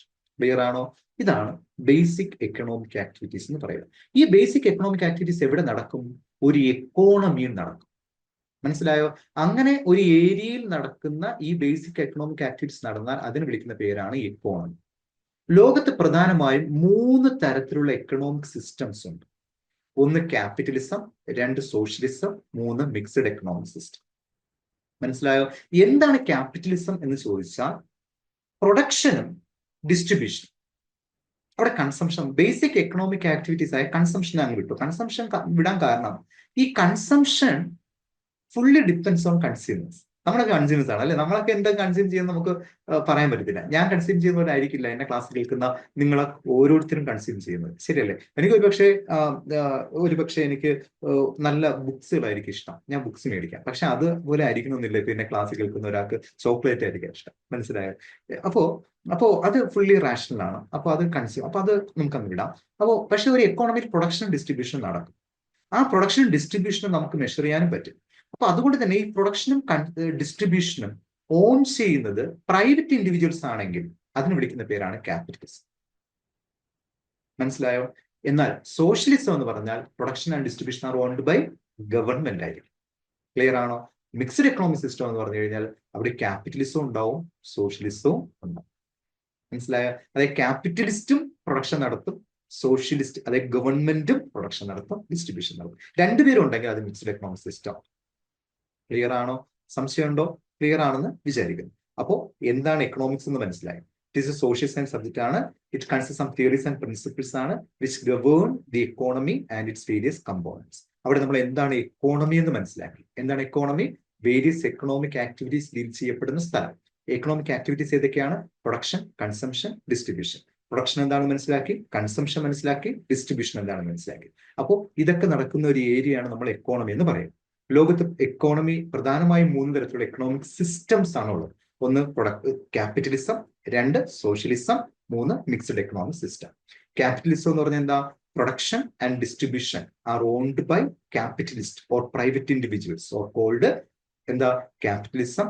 Then production and distribution are owned by government is called socialism. Then production and distribution are owned by ആരാ? Both government and private individuals or called mixed economic system എന്ന് നമ്മൾ discuss ചെയ്യും. മനസ്സിലായോ? Then അപ്പൊ economy എന്താണെന്ന് നിങ്ങൾക്ക് മനസ്സിലാക്കി. 3 തരത്തിലുള്ള എക്കണോമി മനസ്സിലായി. അപ്പൊ അങ്ങനെയാണെങ്കിൽ എക്കണോമിക്സ് പഠിച്ചപ്പോൾ നമ്മൾ economy and its various components എന്ന് ഡിസ്കസ് ചെയ്തു അല്ലെ? അപ്പൊ എക്കോണമി നിങ്ങൾ നന്നായിട്ട് മനസ്സിലാക്കി. എക്കണോമിക് ആക്ടിവിറ്റീസ് ഡീൽ ചെയ്യപ്പെടുന്ന സ്ഥലമാണ് economy. Capitalism, socialism, mixed economy. അപ്പോൾ എക്കോണമിയിലുള്ള വേരിയസ് കമ്പോണൻസ് ഏതൊക്കെയാണെന്ന് ചോദിച്ചാൽ അവിടെ പ്രൊഡക്ഷൻ എന്ന് പറയുന്ന ഒരു കമ്പോണന്റ് ഉണ്ട്, അഥവാ പ്രൊഡ്യൂസർ എന്ന് പറയുന്ന ഒരു കമ്പോണന്റ് ഉണ്ട്. കൺസംഷൻ അഥവാ കൺസ്യൂമർ എന്ന ഒരു കമ്പോണന്റ് ഉണ്ട്, ഗവൺമെന്റ് ഉണ്ട്, എക്സ്റ്റേണൽ സെക്ടർ. മനസ്സിലായോ? പ്രൊഡക്ഷൻ നിങ്ങൾക്ക് അറിയാം എന്താ, പ്രൊഡക്ഷൻ സെക്ടർ എന്താ ചെയ്യുക? അവിടെ ഗുഡ്സ് പ്രൊഡ്യൂസ് ചെയ്യും. മനസ്സിലായോ? കൂടാതെ പേയ്മെന്റ് ഓഫ് ഫാക്ടർ സർവീസസ് അല്ലെ അല്ലെ ഞാൻ പറഞ്ഞു എങ്ങനെ പ്രൊഡ്യൂസറിന് പ്രൊഡക്ഷൻ നടത്താൻ ഫാക്ടർ വേണം. ആ ഫാക്ടേഴ്സിന് payment, rent, wage, interest, profit നമ്മൾ പഠിച്ചു. അത് കൊടുക്കുന്നത് ആരാണ്? ഈ പ്രൊഡ്യൂസറാണ്, ഈ പ്രൊഡക്ഷൻ സെക്ടറാണ്. കൺസംഷൻ സെക്ടർ എന്ത് ചെയ്യും? ഗുഡ്സ് പ്രൊഡ്യൂസ് ചെയ്യണോ ചെയ്യണേ? No, use of goods and producer produce ചെയ്ത ഗുഡ്സ് യൂസ് ചെയ്യും. പിന്നെയോ അവരുടെ ജോലി എന്താ? ഈ പ്രൊഡ്യൂസർക്ക് ഗുഡ്സ് പ്രൊഡ്യൂസ് ചെയ്യണമെങ്കിൽ ഫാക്ടേഴ്സ് വേണം, ലാൻഡ് വേണം, ലേബർ വേണം, ക്യാപിറ്റൽ വേണം. ഇത് പ്രൊവൈഡ് ചെയ്യുന്നത് ആരാണ്? കൺസ്യൂമർ ആണ്. ശരിയാണല്ലോ? ദെൻ ഗവൺമെന്റ് എന്ത് ചെയ്യും? ടാക്സ് ഇമ്പോസ് ചെയ്യും, പബ്ലിക് എക്സ്പെൻഡിച്ചർ നടത്തും. ഇതിനെക്കുറിച്ചൊക്കെ ഡീറ്റെയിൽ ആയിട്ട് നമുക്ക് നല്ല ഭംഗിയായിട്ട് പഠിക്കാനുണ്ട്. ഞാനൊരു ഇൻട്രൊഡക്ഷൻ ക്ലാസ് എന്ന രീതിയിലാണ് പോകുന്നത്. ദെൻ എക്സ്റ്റേണൽ സെക്ടറിൽ അവിടെ എന്തുണ്ട്? എക്സ്പോർട്ട് ഉണ്ട്, ഇമ്പോർട്ട്. ക്ലിയർ ആണെന്ന് വിചാരിക്കും. സംശയമുണ്ടോ? ഇനി നമ്മൾ ഡിസ്കസ് ചെയ്യുന്നത് എക്കണോമിക്സിലെ ഡെഫിനിഷൻസ് ആണ്. എക്കണോമിക്സിൽ 4 ഡെഫിനിഷൻസ് ആണ്. ആ ഡെഫിനിഷൻസ് ഒന്നും കാണാതെ പഠിക്കേണ്ട കാര്യമില്ല. മനസ്സിലായോ? ഒരു ഡെഫിനിഷനും കാണാതെ പഠിക്കണം. പക്ഷെ ആ ഡെഫിനിഷൻസിലെ കുറച്ച് കീവേഡുകളൊക്കെ നമ്മൾ മനസ്സിലാക്കണം. കാര്യം ഒബ്ജക്റ്റീവ് ക്വസ്റ്റ്യൻസ് ആണല്ലോ. അപ്പോൾ അതുകൊണ്ട് ഡിസ്ക്രിപ്റ്റീവ് ആയിട്ട് നമുക്കൊന്നും കാണാതെ പഠിക്കുന്നില്ല. 4 ഡെഫിനിഷൻ ഓർക്കുക. Wealth definition, 2 welfare definition, 3 scarcity definition, 4 growth definition. Simple ആയിട്ട് നമ്മളൊന്ന് പഠിച്ചു തരും. വെൽത്ത് ഡെഫിനിഷൻ കോൺട്രിബ്യൂട്ട് ചെയ്തത് ആരെന്ന് ചോദിച്ചാൽ ആഡം സ്മിത്ത് ആണ്. ക്ലിയർ ആണോ? ഏത് വർക്കിലൂടെയെന്ന് ചോദിച്ചാൽ നമ്മൾ നേരത്തെ ഡിസ്കസ് ചെയ്തു. An inquiry in the nature and the causes of wealth of Nations published in 1776. മറക്കില്ല എന്ന് വിചാരിക്കുന്നു. എന്താണ് വെൽത്ത് ഡെഫിനിഷൻ എന്ന് ചോദിച്ചാൽ സിമ്പിൾ ആയിട്ട് പറയണമെങ്കിൽ ഈ ആദം സ്മിത്ത് പറഞ്ഞത് ഇതാണ്. ഞാൻ അത് ഈ PPT ചേർത്തില്ല, നിങ്ങളൊന്ന് നോട്ട് ചെയ്ത് വെക്കുക. Economics as A science of wealth എന്നാ പുള്ളിക്കാരൻ. എന്താ പറഞ്ഞേ? Economics as A science of wealth. പറഞ്ഞ എല്ലാവരും economics as A science of wealth. Clear ആണോ? അപ്പോൾ വെൽത്തിനെ കുറിച്ച് വെൽത്തിനെ കുറിച്ച് പഠിക്കുന്നതാണ് എക്കണോമിക്സ് എന്ന് പറഞ്ഞ ആളാണ് ആഡം സ്മിത്ത്. ഏത് വർക്കിലൂടെ പറഞ്ഞു എന്ന് ചോദിച്ചാൽ നിങ്ങൾക്ക് മനസ്സിലായി. The wealth of Nations publish ചെയ്ത വർഷം 1776. എക്സാം പോയിന്റിൽ അത്രയും മതി. ദെൻ വെൽഫെയർ ഡെഫിനിഷൻ സംഭാവന ചെയ്തത് ആൽഫ്രഡ് മാർഷൽ. സാർ നേരത്തെ കൺസ്യൂമറിന്റെ പ്രധാന എയിം സാറ്റിസ്ഫാക്ഷൻ അഥവാ യൂട്ടിലിറ്റി ആണ്. അതായത് കാർഡിനൽ യൂട്ടിലിറ്റിക്ക് കൂടുതൽ സംഭാവന ചെയ്ത ആളാണ് ആര്? ആൽഫ്രഡ് മാർഷൽ എന്നൊക്കെ പറഞ്ഞു പഠിച്ചു. അപ്പൊ അവിടെ അദ്ദേഹം വെൽഫെയർ ഡെഫിനിഷൻ പറഞ്ഞത് പ്രിൻസിപ്പിൾസ് ഓഫ് എക്കണോമിക്സ് എന്ന അദ്ദേഹത്തിന്റെ വാക്കുകൾ വളരെ ഇമ്പോർട്ടന്റ് ആണ്, പരീക്ഷയ്ക്ക് ചോദിക്കും. പ്രിൻസിപ്പിൾസ് ഓഫ് എക്കണോമിക്സ് ബുക്ക് ആരുടെയാണ്? ആൽഫ്രഡ് മാർഷലിന്റെ ആണ്. മനസ്സിലായോ? ഏത് വർഷം പബ്ലിഷ് ചെയ്തു? 1890. ക്ലിയർ ആണെന്ന് വിചാരിക്കും. മനസ്സിലായോ? അദ്ദേഹം എന്താണ് അവിടെ പറഞ്ഞതെന്ന് ചോദിച്ചാൽ എന്താണ്? Economics as A study of mankind in the ordinary business of life. കുറെ വാലുണ്ട്, അതിലേക്കൊന്നും ഞാൻ പോയില്ല. കുറച്ച് വലിയൊരു ഡെഫിനിഷനാണ്. അപ്പോ ഫസ്റ്റ് പോയിന്റ് മാത്രമേ എടുത്തു. Study of mankind in the ordinary business of life. Study of mankind or welfare. മനസ്സിലായോ? ഒരു ഇൻഡിവിജ്വലിന്റെ ഓർഡിനറി ബിസിനസ് ലൈഫിൽ അവന്റെ മാൻകൈൻഡിനെ കുറിച്ച് പഠിക്കുന്നതാണ് എക്കണോമിക്സ് എന്ന് പറഞ്ഞതാണ്. വെൽഫെയർ ഡെഫിനിഷൻ സംഭാവന ചെയ്തത് ആൽഫ്രഡ് മാർഷൽ. പ്രധാന work principles of economics, publish ചെയ്ത വർഷം 1890. Then scarcity definition. Scarcity definition സംഭാവന ചെയ്ത ആള് ലയണൽ റോബിൻസൺ. പറഞ്ഞേ ആരാണ്? Professor Lionel Robinson. ക്ലിയർ? അദ്ദേഹത്തിന്റെ വർക്കിന്റെ പേര് വളരെ ഇമ്പോർട്ടന്റ് ആണ്. The nature and significance of economic science. പറഞ്ഞ എല്ലാവരും the nature and significance of economic science. Publish ചെയ്ത വർഷം 1932. മറക്കണ്ട. മനസ്സിലായോ? ലയണൽ റോബിൻസൺ ആണ് സ്കേഴ്സിറ്റി ഡെഫിനിഷന്റെ ഉപജ്ഞാതാവ്. അദ്ദേഹം സ്കേഴ്സിറ്റി ഡെഫിനിഷൻ പറഞ്ഞ വർക്ക് ഏതാണ്? The nature and significance of economic science. മറക്കില്ലല്ലോ? The nature and significance of economic science publish ചെയ്ത വർഷം പറഞ്ഞേ 1932. മനസ്സിലായോ? അവിടെ അദ്ദേഹം പറഞ്ഞ ഇതാണ് economics as the science which studies human behaviour as a relationship between ends and scarce means which have alternative use. മനസ്സിലായോ? ഇവിടെ നിങ്ങൾ ഈ ഡെഫിനിഷൻ ഒന്നും കാണാതെ പഠിക്കരുത്. Scarce, ends and scarce means കണ്ടോ? ഇവിടെ പറഞ്ഞ ആ രണ്ട് വേർഡ് മാത്രം, എൻസ് ആൻഡ് സ്കേർട്സ്. ഇത് പറഞ്ഞത് സ്കേഴ്സിറ്റി ഡെഫിനിഷനിലൂടെ ആരാണ്? Lionel Robinson. ഇത്രയും ഈ ഒരു വേർഡ് ഇല്ലാതെ ഒരു ക്വസ്റ്റ്യൻ ഇതിൽ നിന്ന് ഉണ്ടാക്കാൻ പറ്റില്ല. എൻസ് ആൻഡ് സ്കേർട്സ്, ഈ ഒരു സ്കേഴ്സിറ്റി ഡെഫിനിഷൻ പറഞ്ഞത്, എൻസ് ആൻഡ് സ്കേർട്സിനെ കുറിച്ച് പറഞ്ഞത് ആരാണ്? ലയണൽ റോബിൻസൺ ആണ്. എന്ന് പറഞ്ഞാൽ the problem of scarcity and the need for choice. Clear ആണോ? The problem of scarcity and need for choice. Clear ആണോ? സ്കേഴ്സ് ആണ്. എന്തിന്റെ സ്കേഴ്സ് ആണ്? റിസോഴ്സസിന്റെ സ്കേഴ്സ് ആണ്. എന്താ റിസോഴ്സ്? പ്രൊഡക്ഷൻ നടത്തണമെങ്കിൽ റിസോഴ്സ് വേണം. റിസോഴ്സസ് എന്താണ്? സ്കേഴ്സ് ആണ്. അതുകൊണ്ട് തന്നെ എക്കോണമിയിൽ എല്ലാവർക്കും വേണ്ടുന്ന ആവശ്യങ്ങളോ ഒന്നും തന്നെ നിറവേറ്റുന്ന സാധനങ്ങൾ പ്രൊഡ്യൂസ് ചെയ്യാൻ പറ്റുന്നില്ല. കാരണം റിസോഴ്സസ് ആർ ലിമിറ്റഡ്, സ്കേഴ്സ്.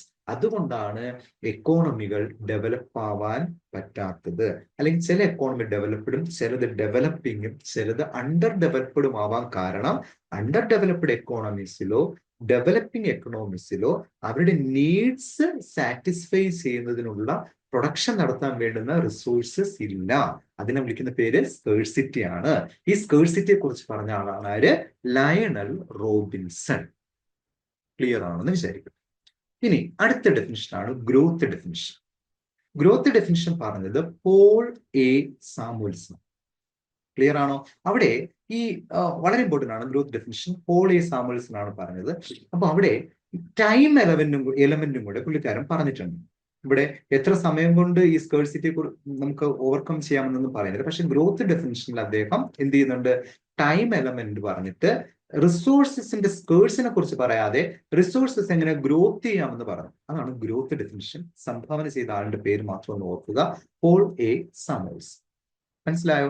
ഇനി അടുത്ത് നമ്മൾ ഡിസ്കസ് ചെയ്യുന്നത് എക്കണോമിക്സിലെ പ്രധാനപ്പെട്ട രണ്ട് ആശയങ്ങളാണ് മൈക്രോ എക്കണോമിക്സും മാക്രോ എക്കണോമിക്സും. മനസ്സിലായോ? മൈക്രോ എക്കണോമിക്സും മാക്രോ എക്കണോമിക്സും. അപ്പോ ഈ മൈക്രോ എക്കണോമിക്സും മാക്രോ എക്കണോമിക്സും നിങ്ങൾ വിചാരിക്കും എക്കണോമിക്സിലെ രണ്ട് പാർട്സ് ആണ്. പക്ഷേ എക്കണോമിക്സ് പല എക്കണോമിക്സ് ഉണ്ട്. ഡെവലപ്മെന്റ് എക്കണോമിക്സ് ഉണ്ട്, പബ്ലിക് എക്കണോമിക്സ് ഉണ്ട്, എക്കണോമിക് ഗ്രോത്ത് ആൻഡ് ഡെവലപ്മെന്റ് ഉണ്ട്, പിന്നെ ഫിസിക്കൽ എക്കണോമിക്സ് ഉണ്ട്, ദെൻ കേരള എക്കണോമി ഉണ്ട്, ഇന്ത്യൻ എക്കണോമി, പല എക്കണോമിക്സും ഉണ്ട്. പക്ഷെ എക്കണോമിക് തിയറിയെ എക്കണോമിക്സിലുള്ള തിയറികളെ ആണ് നമ്മൾ മൈക്രോ എന്നും മാക്രോ എന്നും തിരിക്കുക. മറക്കണ്ട, എക്കണോമിക്സിലെ തിയറീസിനെയാണ്. ഓക്കെ, മൈക്രോ എക്കണോമിക് തിയറിയും മാക്രോ എക്കണോമിക്. നിങ്ങൾ രണ്ടായി തിരിച്ച ആള് ആരെന്ന് ചോദിച്ചാൽ, അത് ഞാൻ PPT കൊടുത്തിട്ടില്ല, നിങ്ങൾ നോട്ട് ചെയ്യുക. 1933 റാഗ്നർ ഫ്രിഷ് ആണ്. ഇത് വളരെ പരീക്ഷയ്ക്ക് വളരെ ഇമ്പോർട്ടന്റ് ആണ്.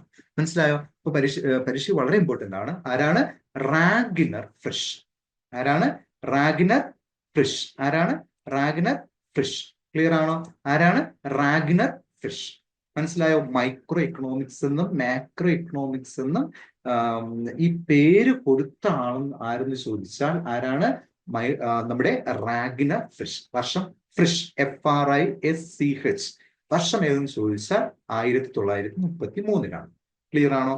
സംശയമുണ്ടോ? ഇതിൽ ആദ്യം ഞാൻ പറഞ്ഞില്ലേ 1776 ആദം സ്മിത്തിന്റെ ബുക്കൊക്കെ വന്നു, എക്കണോമിക്സ് വന്നു. അപ്പോഴുണ്ടായിരുന്ന ആളാണ് ഈ മൈക്രോ എക്കണോമിക്സ്. മാക്രോ എക്കണോമിക്സ് വന്നത് ആഫ്റ്റർ 1936 ആണ്. മറക്കണ്ട, ആഫ്റ്റർ 1936. അപ്പൊ അതിന്റെ കാരണമുണ്ട്, അതിലേക്ക് ഞാൻ വരാം. ആദ്യം മൈക്രോ എക്കണോമിക്സിനെ കുറിച്ചൊന്ന് നമുക്ക് പരിചയം. മൈക്രോ എക്കണോമിക്സ് എന്ന് പറഞ്ഞു കഴിഞ്ഞാൽ പ്രൈസ് തിയറി എന്ന് അറിയപ്പെടും. മൈക്രോ എക്കണോമിക് തിയറി അറിയപ്പെടുന്ന മറ്റൊരു പേരെന്താണ്? Price theory. ഒരുപാട് തവണ പരീക്ഷയിൽ ചോദിച്ചിട്ടുണ്ട്. പ്രൈസ് തിയറി എന്നറിയപ്പെടുന്നത് ആരെയാണ്? Micro economic theory. ഏതിനാണ് അറിയപ്പെടുക? മൈക്രോ എക്കണോമിക് തിയറിയാണ് നമ്മൾ എന്തറിയപ്പെടുക? പ്രൈസ് തിയറി എന്ന് പറയും.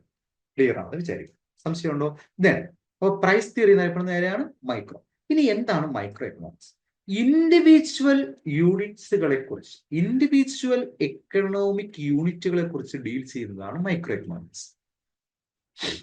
കണ്ടായിരിക്കും അല്ലെ? എന്താണ്? കണ്ടോ? ഇൻഡിവിജ്വൽ യൂണിറ്റ്സ്, ഇൻഡിവിജ്വൽ എക്കണോമിക് യൂണിറ്റുകളെ കുറിച്ച് ഡീൽ ചെയ്യുന്നതാണ് ഏത്? മൈക്രോ എക്കണോമിക്സ് എന്ന് പറയും. സംശയമില്ല എന്ന് വിചാരിക്കുന്നു. അപ്പൊ നിങ്ങൾ ചോദിക്കുക, സാർ അപ്പൊ എന്താ ഇൻഡിവിജ്വൽ എക്കണോമിക് യൂണിറ്റ് എന്ന് പറഞ്ഞാൽ നിങ്ങൾ ചോദിക്കുക.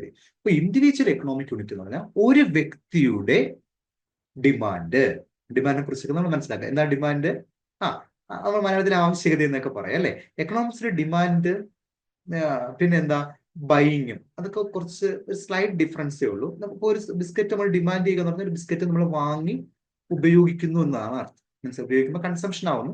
ഡിമാൻഡ് ചെയ്യുന്ന വാങ്ങി നമ്മൾ ഉപയോഗിക്കാൻ വേണ്ടി വാങ്ങുന്ന ഒരു അവസ്ഥയാണ് നമ്മൾ ഡിമാൻഡ് എന്ന് പറയും. മനസ്സിലായി. ഒരു ഇൻഡിവിജ്വൽ ഒരു ബിസ്ക്കറ്റ് വാങ്ങിയാൽ അതിന് മൈക്രോ എന്നും, പിന്നെ ഒരു എക്കോണമിയിലുള്ള എല്ലാവരും ബിസ്ക്കറ്റ് മേടിച്ചാൽ അതിന് മാക്രോ എന്നും പറയും. അപ്പൊ ഇൻഡിവിജ്വൽ എക്കണോമിക് യൂണിറ്റുകളെ കുറിച്ച്, അതായത് ഇൻഡിവിജ്വൽ കൺസംഷൻ, ഇൻഡിവിജ്വൽ ഫേം, ഇതിനെ കുറിച്ച് പഠിക്കുന്നതാണ് ഏത് മൈക്രോ എക്കണോമിക്സ് എന്ന് പറയും. മനസ്സിലായോ? അത് സ്മോൾ സ്കെയിൽ എക്കണോമിക് ആക്ടിവിറ്റീസ് ആണ് അവിടെ നടക്കുക. പ്രൈസ്, ഡിമാൻഡ്, സപ്ലൈ, കോസ്റ്റ്, ഇതൊക്കെ നമ്മൾ ഇനി പഠിക്കേണ്ട ആവശ്യങ്ങളാണ്. പ്രൈസ്, ഡിമാൻഡ്, സപ്ലൈ, കോസ്റ്റ്, ഇതൊക്കെ നമ്മൾ പഠിക്കുന്നത് മൈക്രോ എന്നാണ്. മനസ്സിലായോ? പിന്നെ ഈ അപ്രോച്ച് എന്ന് പറയുന്നത് ബോട്ടം അപ്പ് അപ്രോച്ച് ആണ്. അതായത് താഴെ നിന്ന് മേലോട്ടുള്ള ഒരു അപ്രോച്ച് ആണ് എന്ന് പറയുക മൈക്രോ എക്കണോമിക്സ് എന്ന് പറയുക. അതായത് ഇൻഡിവിജ്വലിന്, ഒരു യൂണിറ്റിനെ കുറിച്ച് നമ്മൾ മേലോട്ട് പഠിക്കാൻ ശ്രമിക്കുന്നതാണ് ഏത് മൈക്രോ എക്കണോമിക്സ് എന്ന് പറയുക. മനസ്സിലായോ? ഇവിടെ നമ്മളുടെ ഒബ്ജക്റ്റീവ് എന്താണെന്ന് ചോദിച്ചാൽ എഫിഷ്യൻസി ആൻഡ് റിസോഴ്സ് അലോക്കേഷൻ. മനസ്സിലായോ? റിസോഴ്സസിനെ, ഞാൻ പറഞ്ഞു റിസോഴ്സസിന്റെ സ്കേഴ്സിറ്റി ആണ് ലോകം നേരിടുന്ന ഏറ്റവും വലിയ പ്രശ്നം. മനസ്സിലായി. ലോകം നേരിടുന്ന, വേൾഡ് എക്കോണമി നേരിടുന്ന സെൻട്രൽ പ്രോബ്ലം ഏതാണെന്ന് ചോദിച്ചു കഴിഞ്ഞാൽ എന്താണ്? റിസോഴ്സസിന്റെ സ്കേഴ്സിറ്റി ആണ്. അപ്പൊ റിസോഴ്സസിന്റെ അലോക്കേഷനും എഫിഷ്യൻസി, റിസോഴ്സസിനെ എങ്ങനെ എവിടെ അലോക്കേറ്റ് ചെയ്യും. റിസോഴ്സസ് ഒരുപാടുണ്ടായിരുന്നു, നമുക്ക് എല്ലാവർക്കും കൊടുക്കാമായിരുന്നു. പക്ഷെ റിസോഴ്സസ് കുറച്ചേ ഉള്ളൂ. അതുകൊണ്ട് എന്ത് ചെയ്യണം? എഫിഷ്യന്റ് ആയിട്ട് റിസോഴ്സസ് എന്ത് ചെയ്യണം? അലോക്കേറ്റ് ചെയ്യണം. ഇതൊക്കെയാണ് നമ്മൾ ഇവിടെ പഠിക്കുക, മൈക്രോയിൽ പഠിക്കുക. അപ്പോൾ ഇൻഡിവിജ്വൽ യൂണിറ്റ്സിനെ കുറിച്ചാണ് പഠിക്കുക. സ്മോൾ സ്കെയിൽ എക്കണോമിക് ആക്ടിവിറ്റീസ് ആണ് അവിടെ നടക്കുക. പ്രൈസ്, ഡിമാൻഡ്, സപ്ലൈ, കോസ്റ്റ്, അതൊക്കെയാണ് നമ്മൾ അവിടെ ഡിസ്കസ് ചെയ്യുക. ഇതൊരു ബോട്ടം അപ്പ് അപ്രോച്ച് ആണ്. പിന്നെ എഫിഷ്യൻസി ആൻഡ് റിസോഴ്സ് അലോക്കേഷൻ ആണ് അവിടെ ഉള്ളത്. മനസ്സിലായോ? പിന്നെ സാർ നേരത്തെ പറഞ്ഞു, വളരെ ഇമ്പോർട്ടൻറ്റ്, ഇവിടെ നമ്മൾ പഠിച്ചതിൽ 2 പോയിന്റ് ആണ് ഇതിൽ ഇമ്പോർട്ടൻറ്റ്. ഒന്ന്, ഇൻഡിവിജ്വൽ എക്കണോമിക് യൂണിറ്റുകളെ കുറിച്ച് പഠിക്കുന്നതാണ് micro. 2, it is also called price theory. ഇനി മൂന്നാമത്തെ ഒരു ഇമ്പോർട്ടൻ്റ് ആയിട്ടുള്ള ഒരു പോയിന്റ്, പാർഷ്യൽ ഇക്വിലിബ്രിയം അനാലിസിസ്. അതായത് ഞാൻ പറഞ്ഞു എക്കണോമിക്സിൽ ഇക്വിലിബ്രിയം എന്താണെന്ന് ചോദിച്ചു. ഇക്വിലിബ്രിയം എന്ന് പറഞ്ഞാൽ എന്താ? നിങ്ങൾ എല്ലാവരും കേട്ടിട്ടുണ്ടോ? എന്തെങ്കിലും സന്തുലിതാവസ്ഥ. മനസ്സിലായോ? എക്കണോമിക്സിലെ ഒരു സന്തുലിതാവസ്ഥയെ കുറിച്ച് പറയാം, ഒരു ഇക്വിലിബ്രിയം കണ്ടീഷനെ കുറിച്ച് പറയാം. Demand is equal to supply. 50 സാധനം വിൽക്കാൻ വേണ്ടി സപ്ലൈ ചെയ്തു, 50 ഡിമാൻഡ് ചെയ്യപ്പെട്ടു, വാങ്ങി, എങ്കിൽ അത് ഒരു സന്തുലിതാവസ്ഥയാണ്. ആ സാധനം നല്ലതാണ്, ആൾക്കാർ 50 സാധനം സപ്ലൈ ചെയ്താൽ 50 സാധനം ഡിമാൻഡ് ചെയ്തു. അതൊരു ഇക്വിലിബ്രിയം കണ്ടീഷൻ. മനസ്സിലായോ? അപ്പോ ഒരു വ്യക്തി 50 സാധനം സപ്ലൈ ചെയ്തു, ഒരു വ്യക്തി അല്ലെങ്കിൽ 2-3 വ്യക്തികളായിട്ട് 50 സാധനം ഡിമാൻഡ് ചെയ്തു. ഇത് പാർഷ്യൽ ഇക്വിലിബ്രിയം ആണ്. ഒരു വ്യക്തി ഏതോ ഒരു സാധനം അല്ലെ. അപ്പോ ഇത് മൈക്രോയിൽ ഇൻഡിവിജ്വൽ ആണല്ലോ. അപ്പൊ അതുകൊണ്ട് തന്നെ അവിടെ നടക്കുന്ന equilibrium analysis partial equilibrium analysis. മറക്കണ്ട, ഏതാണ് പറഞ്ഞേ? Partial equilibrium analysis. അപ്പൊ മൈക്രോ ഇൻഡിവിജ്വൽ എക്കണോമിക് യൂണിറ്റ്സുകളാണ് അവിടെ പഠിക്കുക. ഈ മൈക്രോയ്ക്ക് കൂടുതൽ സംഭാവന ചെയ്തത് ആഡം സ്മിത്തും ആൽഫ്രഡ് മാർഷലൊക്കെയാണ്. ഇതിനെ പറയുന്ന മറ്റൊരു പേര് പ്രൈസ് തിയറി എന്നാണ്. ഇവിടെ എക്സ്പ്ലെയിൻ ചെയ്യുന്നത് എന്താണ്? Partial equilibrium analysis. എന്താ എക്സ്പ്ലെയിൻ ചെയ്യുക? Partial equilibrium analysis. ക്ലിയർ ആണെന്ന് വിചാരിക്കും. Then macro. സാർ നേരത്തെ പറഞ്ഞു മാക്രോ വന്നത് 1936-ലാണ്. മാക്രോ വന്നതിന് പ്രധാനപ്പെട്ട ഒരു കാരണം, റീസൺ എന്താണെന്ന് ചോദിച്ചാൽ 1930s, 1930-കളിൽ, അതായത് 28 to 1935 വരെ, 1928 to 1935 വരെ വേൾഡ് എക്കോണമി ഭയങ്കര ക്രൈസിസിലായി. എന്ത് ക്രൈസിസ് എന്ന് ചോദിച്ചാൽ ഫിനാൻഷ്യൽ ക്രൈസിസിലായി പോയി. മനസ്സിലായോ? ഇതിനെ ഡിപ്രഷൻ എന്നറിയപ്പെടും. മനസ്സിലായോ? Great depression. അതായത് ബിസിനസ് സൈക്കിൾ നമുക്ക് പഠിക്കാനുണ്ട്, നമ്മൾ പഠിക്കും. അപ്പൊ 4 സ്റ്റേജ് ആണ്. ഒന്ന് ബൂം, പറഞ്ഞേ, റിസഷൻ, ഡിപ്രഷൻ, റിക്കവറി, വീണ്ടും ബൂമിലേക്ക് എത്തും. ആദ്യം നല്ല ബൂം എന്ന് പറഞ്ഞാൽ ഭയങ്കര നല്ല ഫ്രഷ് സ്റ്റേജ് ആണ്. അതിൽ നിന്ന് പതിയെ റിസഷനിലേക്ക് പോകും, പിന്നെ ഡിപ്രഷനിലേക്ക് വരും, ഏറ്റവും താഴത്തെ അവസ്ഥ. പതിയെ റിക്കവറായി അടുത്ത സ്റ്റേജ് റിക്കവർ സ്റ്റേജ്, വീണ്ടും ഇവിടെ എത്തും, ബൂമിലെത്തും. ഇങ്ങനെ സൈക്ലിക്കലി ഒരു എക്കോണമിയിൽ ഇങ്ങനെ ഒരു മൂവ്മെന്റ് നടക്കും, സൈക്ലിക്കൽ മൂവ്മെന്റ്. ഇതിന് ബിസിനസ് സൈക്കിൾ നമുക്ക് പഠിക്കാനുണ്ട്. 4 ഫേസ് ആണ്: boom, recession, depression, recover, boom. അങ്ങനെ സൈക്ലിക്കലായിട്ട് ഒരു ഫ്ലക്ച്വേഷൻ ഉണ്ടാവും. മനസ്സിലായോ?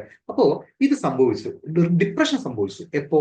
26 to 1935, 28 to 1935. അപ്പോഴത്തെ പ്രത്യേകം എന്താ ഡിപ്രഷൻ ചോദിച്ചു കഴിഞ്ഞാൽ പോവർട്ടി ഉണ്ടായി, ആ പ്രൊഡക്ഷൻ കുറഞ്ഞു. പ്രൊഡക്ഷൻ കുറയുമ്പോഴുള്ള പ്രശ്നം എന്താ? ആൾക്കാരുടെ ഇൻകം കുറയും. എങ്ങനെ? ജോലിയൊക്കെ പോകും. പ്രൊഡക്ഷൻ കുറയുമ്പോൾ ജോലി നഷ്ടപ്പെടും, അൺഎംപ്ലോയ്മെന്റ് ഉണ്ടാവും. അൺഎംപ്ലോയ്മെന്റ് ഉണ്ടാകുമ്പോൾ ആൾക്കാരുടെ വരുമാനം കുറയും. റിസൾട്ട് എന്താ? ആ റിസൾട്ട് എന്താ? ഇത് പോവർട്ടി ഉണ്ടാവും, അൺഎംപ്ലോയ്മെന്റ് ഉണ്ടാവും. അപ്പോ ഇതൊക്കെ സംഭവിച്ചു. എപ്പോ? 1928-35 അൺഎംപ്ലോയ്മെന്റ് 13% നിന്ന് അമേരിക്കയിൽ അത് 27% ആയിട്ട് കൂടി. മനസ്സിലായോ? പിന്നെ പോവർട്ടി ഉണ്ടായി. അപ്പൊ ഇതൊക്കെ ഡിപ്രഷൻ എന്നറിയപ്പെട്ടു. വളരെ ചുരുങ്ങിയ കാലയളവ് ഉണ്ടായത്. മനസ്സിലായോ? അതിന് ഗ്രേറ്റ് ഡിപ്രഷൻ ഓഫ് 1930s എന്നറിയപ്പെട്ടു. എന്നറിയപ്പെട്ടു ഗ്രേറ്റ് ഡിപ്രഷൻ ഓഫ് 1930s. 1930കളിലെ ഡിപ്രഷൻ. ക്ലിയർ ആണോ? 1930കളിലെ ഡിപ്രഷൻ. ഇത് ഓവർകം ചെയ്യാൻ ഞാൻ നേരത്തെ പറഞ്ഞ ഈ മൈക്രോ എക്കണോമിസ്റ്റുകൾക്ക്, ആരൊക്കെ പറഞ്ഞു? ആദം സ്മിത്തിനോ ആൽഫ്രഡ് മാർഷലിന്റെ തിയറീസിനോ AC Pigou, Malthus, David Ricardo തുടങ്ങിയ ആൾക്കാർക്കൊന്നും കഴിഞ്ഞില്ല. ഇവരൊക്കെ ക്ലാസിക്കൽ എക്കോണമിസ്റ്റുകൾ എന്ന് അറിയപ്പെടുക. ക്ലാസിക്കൽസ് എന്ന് നിയോ ക്ലാസിക്കൽ എക്കോണമിസ്റ്റുകൾ എന്ന് അറിയപ്പെടുക. ഇവർക്കൊന്നും കഴിഞ്ഞില്ല. ഇവരൊക്കെ മൈക്രോ എക്കണോമിക്സിന്റെ വക്താക്കളായിരുന്നു. ഇവർക്കൊന്നും കഴിഞ്ഞില്ല. അങ്ങനെ ഇരിക്കെ നമ്മുടെ ജോൺ മൈനാർഡ് കെയ്ൻസ് എന്നറിയപ്പെട്ട ഒരു എക്കോണമിസ്റ്റ്, അദ്ദേഹം, ഞാൻ ഇവിടെ കാണിച്ചിട്ടില്ല അത്, അദ്ദേഹം എന്ത് ചെയ്തെന്നറിയാമോ? 1936 ഒന്ന് നോട്ട് ചെയ്തോണേ നിങ്ങൾ. 1936 അദ്ദേഹം എന്ത് ചെയ്തു? ഒരു പുസ്തകം പബ്ലിഷ് ചെയ്തു. ആ പുസ്തകത്തിന്റെ പേരാണ് the general theory of employment, interest and money. ബുക്കിന്റെ പേരെന്താണ്? പറഞ്ഞ എല്ലാവരും. ദ ജനറൽ പറഞ്ഞേ, ആ ബുക്കിന്റെ പേര് പറഞ്ഞേ. ഓക്കെ, ശരി. അപ്പോ പുസ്തകത്തിന്റെ പേരെന്താണ്? The general theory of employment, interest and money. ഒന്ന് നോട്ട് ചെയ്യാവോ എല്ലാവരും? ജെയിം കെയ്ൻസിന്റെ വർക്കിന്റെ പേരാണ് ഇത്. The general theory of employment, interest and money. ഈ പുസ്തകത്തിലൂടെ, ഈ പബ്ലിഷ് വർഷം 1936, വളരെ ഇമ്പോർട്ടന്റ് ആണ്. അപ്പോൾ ഈ പുസ്തകത്തിലൂടെ അദ്ദേഹം മാക്രോ എക്കണോമിക് തിയറിയുടെ പ്രാധാന്യം പറഞ്ഞു. എക്കണോമിക്സ് മൈക്രോ ആയിട്ട് പഠിച്ചാൽ പോരാ, ഇൻഡിവിജ്വലി എക്കോണമിയെ നമ്മൾ കാണാൻ ശ്രമിച്ചുകൂടാ. പകരം എന്ത് ചെയ്യണം? ആഗ്രിഗേറ്റ് ആയിട്ട് കാണാൻ ശ്രമിക്കണം, ജനറലി കാണാൻ ശ്രമിക്കണം. മനസ്സിലായോ? എന്ന് ആര് പറഞ്ഞു? ജെയിം കെയ്ൻസ് പറഞ്ഞു. എങ്കിലേ എക്കണോമിക് പ്രോബ്ലം ഓവർകം ചെയ്യാൻ പറ്റുള്ളൂ എന്ന് പറഞ്ഞു.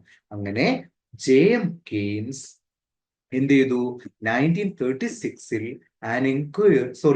The general theory of employment, interest and money എന്ന പുസ്തകം പബ്ലിഷ് ചെയ്തു. ആ പുസ്തകത്തിൽ എന്താണ് കാരണം, ഡിപ്രഷനുള്ള കാരണം എന്താണ്, അതെങ്ങനെ ഓവർകം ചെയ്യാം, ഈ കാര്യങ്ങളെ കുറിച്ച് വളരെ ഭംഗിയായിട്ട്, വളരെ സിമ്പിൾ ആയിട്ട് പറയാൻ ശ്രമിച്ചു. അതിനുശേഷമാണ് മാക്രോ എക്കണോമിക്സിന് അത്രയും പ്രാധാന്യമായത്. അതുകൊണ്ട് മാക്രോ എക്കണോമിക്സിന്റെ ഫാദറായിട്ട് ആരറിയപ്പെട്ടു? JM Keynes. വളരെ ഇമ്പോർട്ടന്റ് ആ ബുക്കിന്റെ പേര് ഓർക്കുക. അപ്പോൾ ഈ മാക്രോ എക്കണോമിക് തിയറി അതുകൊണ്ട് അറിയപ്പെടുന്ന മറ്റൊരു പേരാണ് ജനറൽ തിയറി എന്ന് അറിയപ്പെടും. ഓർ എംപ്ലോയ്മെന്റ് തിയറി എന്നും അറിയപ്പെടും, അല്ലെങ്കിൽ ഇൻകം തിയറി എന്നും അറിയപ്പെടും. മനസ്സിലായോ? സംശയമുണ്ടോ? ജനറൽ തിയറി എന്നറിയപ്പെടും, എംപ്ലോയ്മെന്റ് തിയറി എന്നറിയപ്പെടും, ഇൻകം തിയറി എന്നറിയപ്പെടും. മറക്കണ്ട. ഇനി നേരത്തെ സാർ പറഞ്ഞു മൈക്രോ പാർഷ്യൽ ഇക്വിലിബ്രിയം ആണ്. എന്നാൽ ഇവിടെ ജനറൽ ഇക്വിലിബ്രിയം അനാലിസിസ് ആണ്. മനസ്സിലായോ? ഇപ്പൊ മൈക്രോ പ്രൈസ് തിയറിയാണ്, മാക്രോ ജനറൽ തിയറി അഥവാ ഇൻകം തിയറി അഥവാ എംപ്ലോയ്മെന്റ് തിയറി. ഈ പേരിൽ ഏതിൽ അറിയപ്പെട്ടിരുന്നാലും അതെന്താണ്? മാക്രോ ആണ്. ഇനി സാർ നേരത്തെ പറഞ്ഞു മൈക്രോ ഇൻഡിവിജ്വൽ യൂണിറ്റിനെ കുറിച്ചാണ് പഠിക്കുന്നതെങ്കിൽ മാക്രോ പഠിക്കുന്നത്, നേരത്തെ ഞാൻ പറഞ്ഞു, എക്കോണമി ആസ് എ ഹോൾ, പാർട്ടായിട്ടല്ല, ഇൻഡിവിജ്വൽ യൂണിറ്റുകളായിട്ടല്ല. പിന്നെ എന്താണ്? എക്കോണമി ആസ് എ ഹോൾ എന്ന കോൺസെപ്റ്റിലാണ് പഠിക്കുക. മനസ്സിലായോ? ഇവിടെ മൈക്രോയുടെ scope small scale economic activity ആണെങ്കിൽ, ഇതാണെങ്കിലോ ലാർജ് സ്കെയിൽ എക്കണോമിക് അഗ്രിഗേറ്റുകളെ കുറിച്ചിട്ടാണ് നമ്മൾ ഡിസ്കസ് ചെയ്യുക. മനസ്സിലായോ? പ്രൈസ് ഡിമാൻഡ് ഒക്കെ ആണെങ്കിൽ അവിടെ മൈക്രോയിൽ പ്രൈസ്, ഡിമാൻഡ്, സപ്ലൈ, കോസ്റ്റ് ഒക്കെയാണ് ഡിസ്കസ് ചെയ്യുന്നതെങ്കിൽ മാക്രോയിൽ GDP, national income, inflation, unemployment, employment, interest rate, ഇതൊക്കെയാണ് ഡിസ്കസ് ചെയ്യാൻ ശ്രമിക്കുക. മനസ്സിലായോ?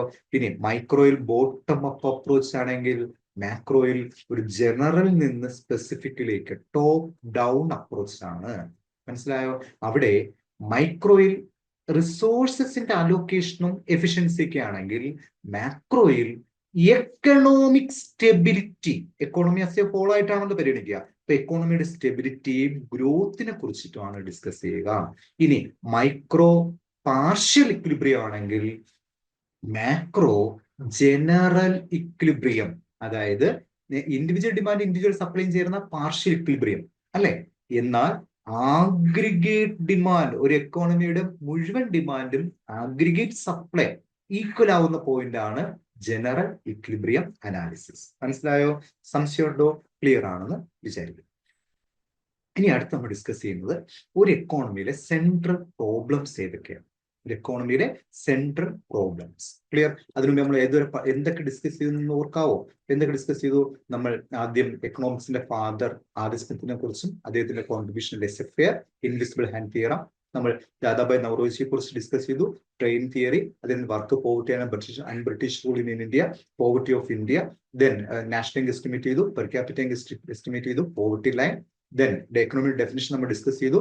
എന്താണ്? സോഷ്യൽ സയൻസ് ഡിസിപ്ലിൻ ആണ്. സം തിയറീസ് ആൻഡ് പ്രിൻസിപ്പിൾസ് ഉണ്ട് which govern the economy and which components. Economy എന്താണെന്ന് പഠിച്ചു, ക്യാപിറ്റലിസം, സോഷ്യലിസം, മിക്സഡ് എക്കോണമി എന്താണെന്ന് പഠിച്ചു, എക്കണോമിക് ആക്ടിവിറ്റീസ് ഡീൽ ചെയ്യുന്നതാണ് എക്കോണമി എന്ന് പഠിച്ചു, പ്രൊഡക്ഷൻ, കൺസംഷൻ, ഡിസ്ട്രിബ്യൂഷൻ ഇതൊക്കെയാണ് economic activities.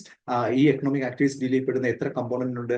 4 component: production, consumption, government, external sector. Then definition, wealth definition Adam Smith ആണ്, welfare definition Alfred marshal ആണ്, സ്കേഴ്സി ഡെഫിനിഷൻ ലയണൽ റോബിൻസൺ ആണ്, growth definition P S Samuelson ആണ്.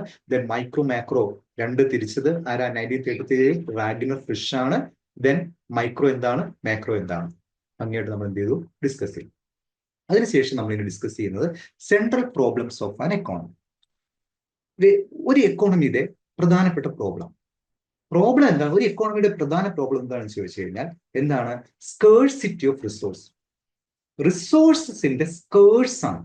റിസോഴ്സസിന്റെ ദൗർലഭ്യം. Resources otherwise called factors of production.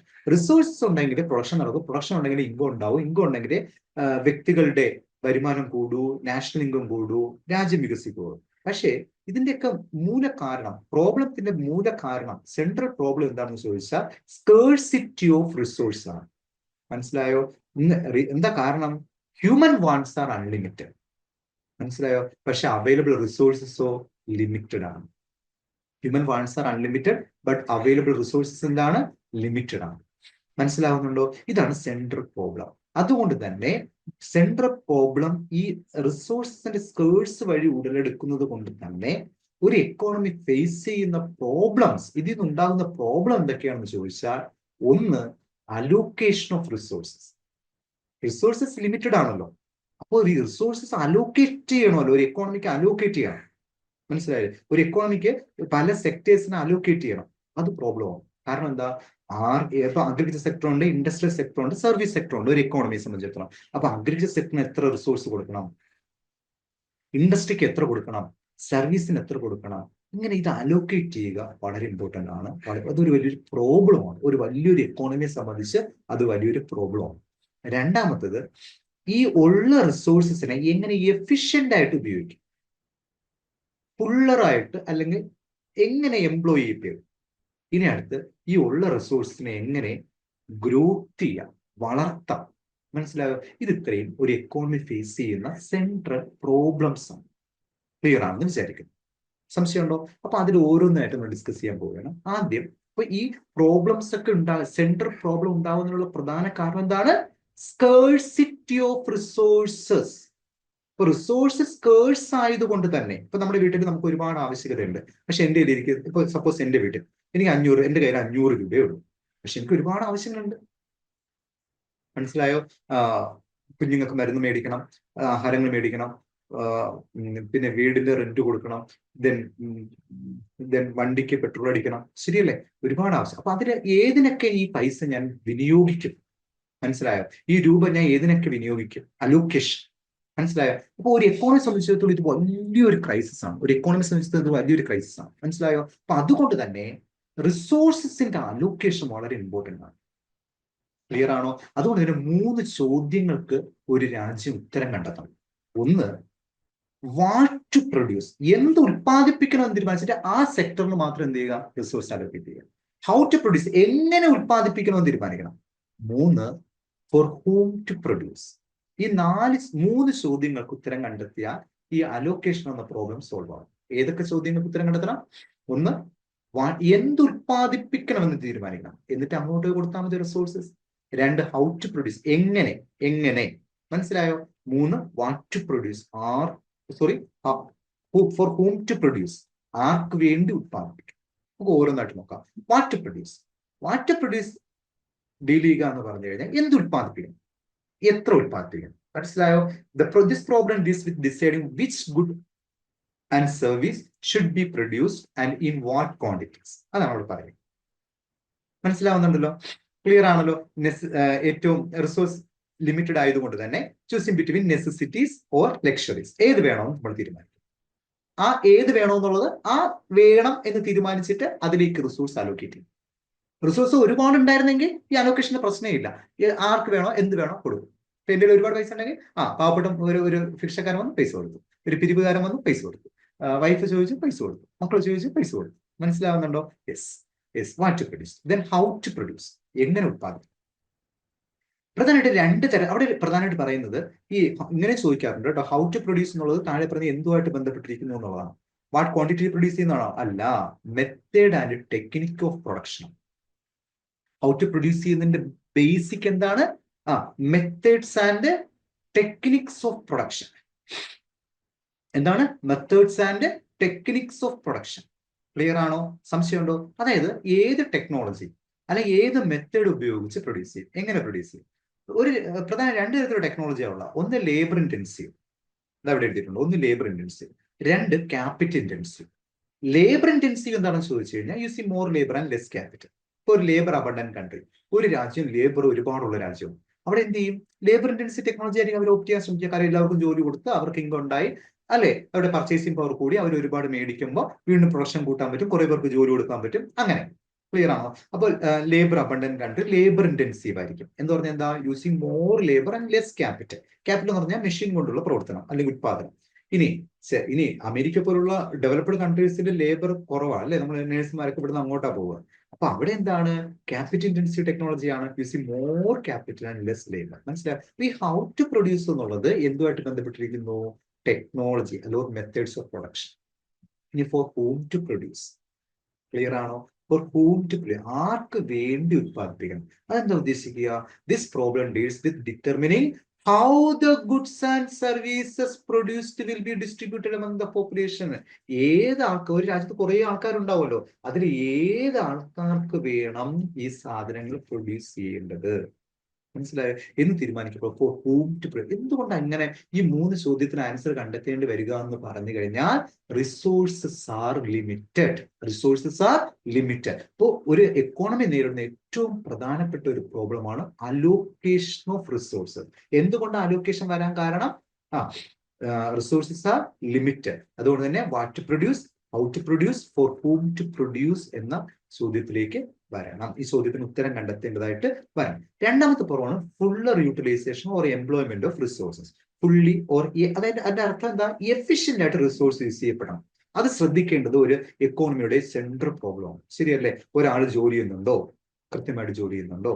അല്ലെ, ഒരു village officer നന്നായിട്ട് ജോലി ചെയ്യുന്നുണ്ടോ? അപ്പോൾ ഫുള്ളർ യൂട്ടിലൈസേഷൻ, അവന് മാക്സിമം വർക്ക് കൊടുത്ത് യൂട്ടിലൈസ്. ഇനി growth of resources, economic development എന്താണ്?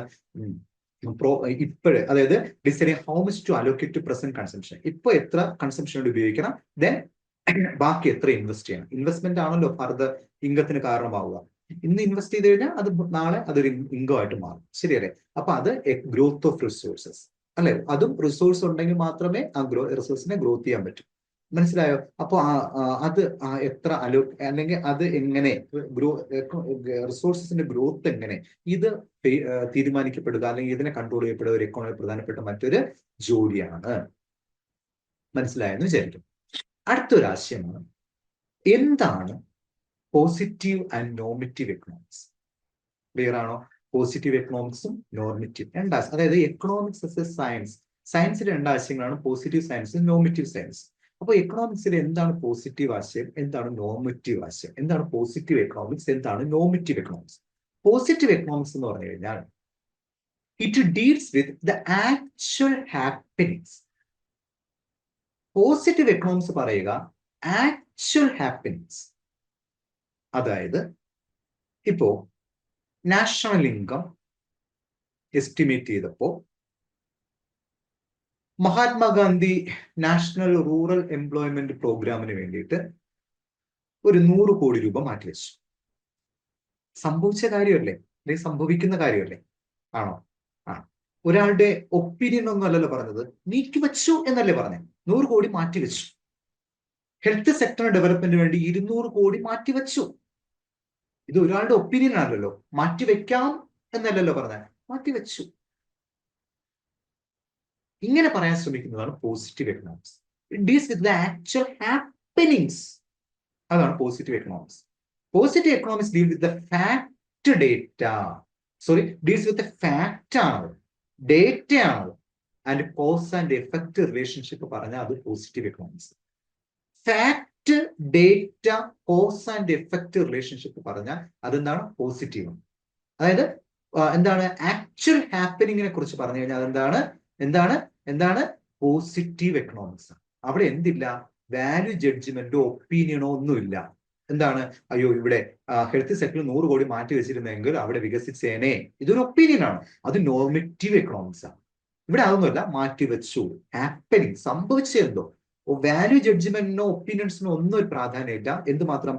ഫാക്റ്റുകൾ, ഡേറ്റകൾ, കോസ് ആൻഡ് എഫക്ട് റിലേഷൻഷിപ്പ്, ഇത് പറയാൻ ശ്രമിച്ചാൽ അതാണ് പോസിറ്റീവ് എക്കണോമിക്സ്.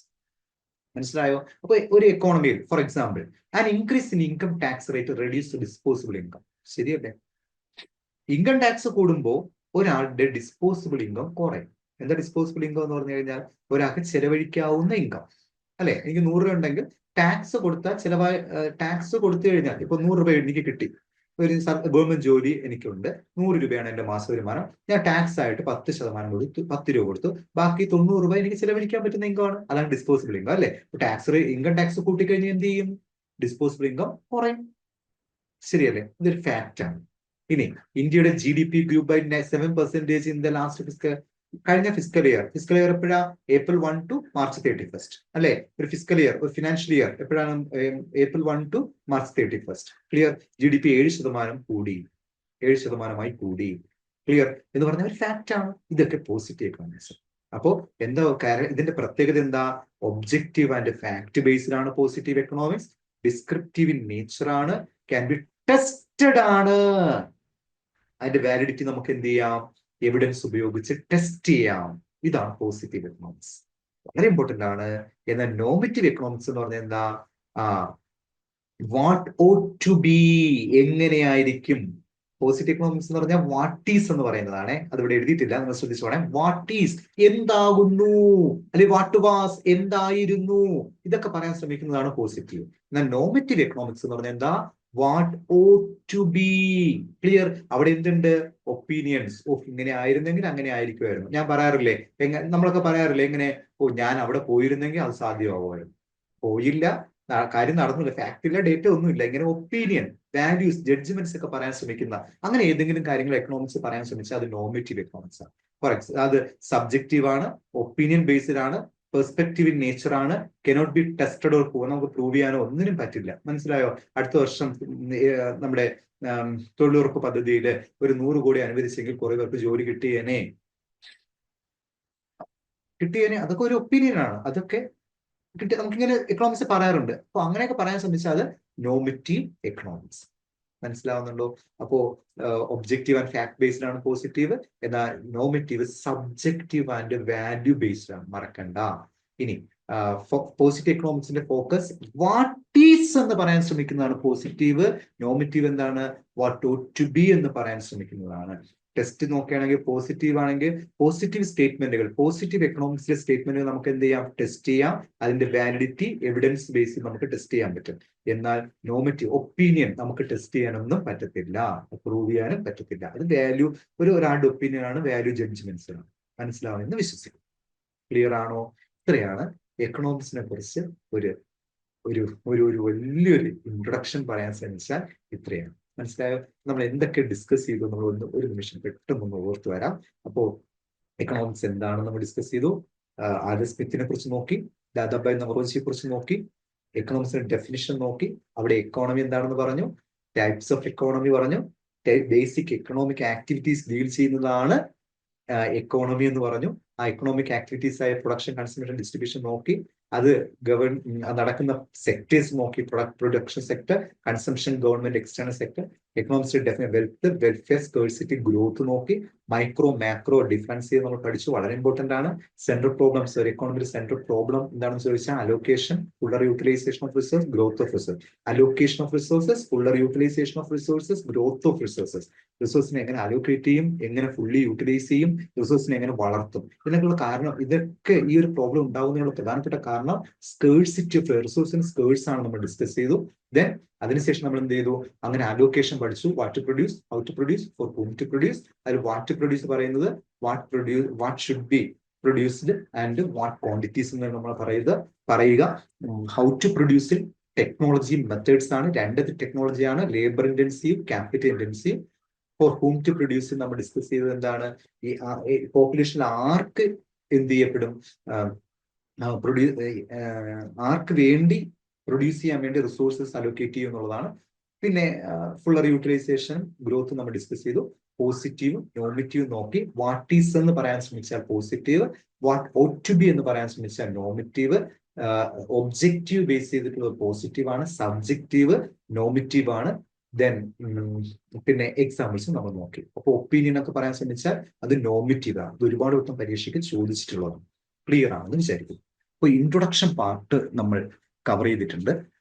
നിങ്ങൾക്ക് മനസ്സിലായെന്നാണ് ഞാൻ വിശ്വസിക്കുന്നത്. വളരെ സിമ്പിൾ ആയിട്ടാണ് ഞാൻ പറയാൻ ശ്രമിച്ചത്. നിങ്ങൾ ക്ലിയർ ആയെന്ന് വിചാരിക്കുന്നു. എന്തെങ്കിലും സംശയം ഉണ്ടെങ്കിൽ നിങ്ങൾക്ക് ചോദിക്കാം. മെൻറ്റർ എന്നോട് എനിക്ക് റിപ്പോർട്ട് തരും, ഞാൻ നിങ്ങൾക്ക് അത് മറുപടി തന്നോളൂ. ഓക്കെ, സംശയം ഉണ്ടോ? മാത്സുകാരും സ്റ്റാറ്റുകാരും വളരെ കെയർഫുൾ ആയിട്ട് നോക്കുക. നമ്മൾ ഇതിന്റെ ബേസിൽ നിന്നായിരിക്കും അടുത്ത് നമ്മൾ ടോപ്പിക്ക് ഡിസ്കസ് ചെയ്യാൻ പോവുക. അടുത്ത ടോപ്പിക്ക് നമ്മൾ മൈക്രോ എക്കണോമിക്സ് ആണ് നോക്കുക. കൺസ്യൂമർ ബിഹേവിയർ ആണ് നമ്മൾ നോക്കുക. Okay, thank you.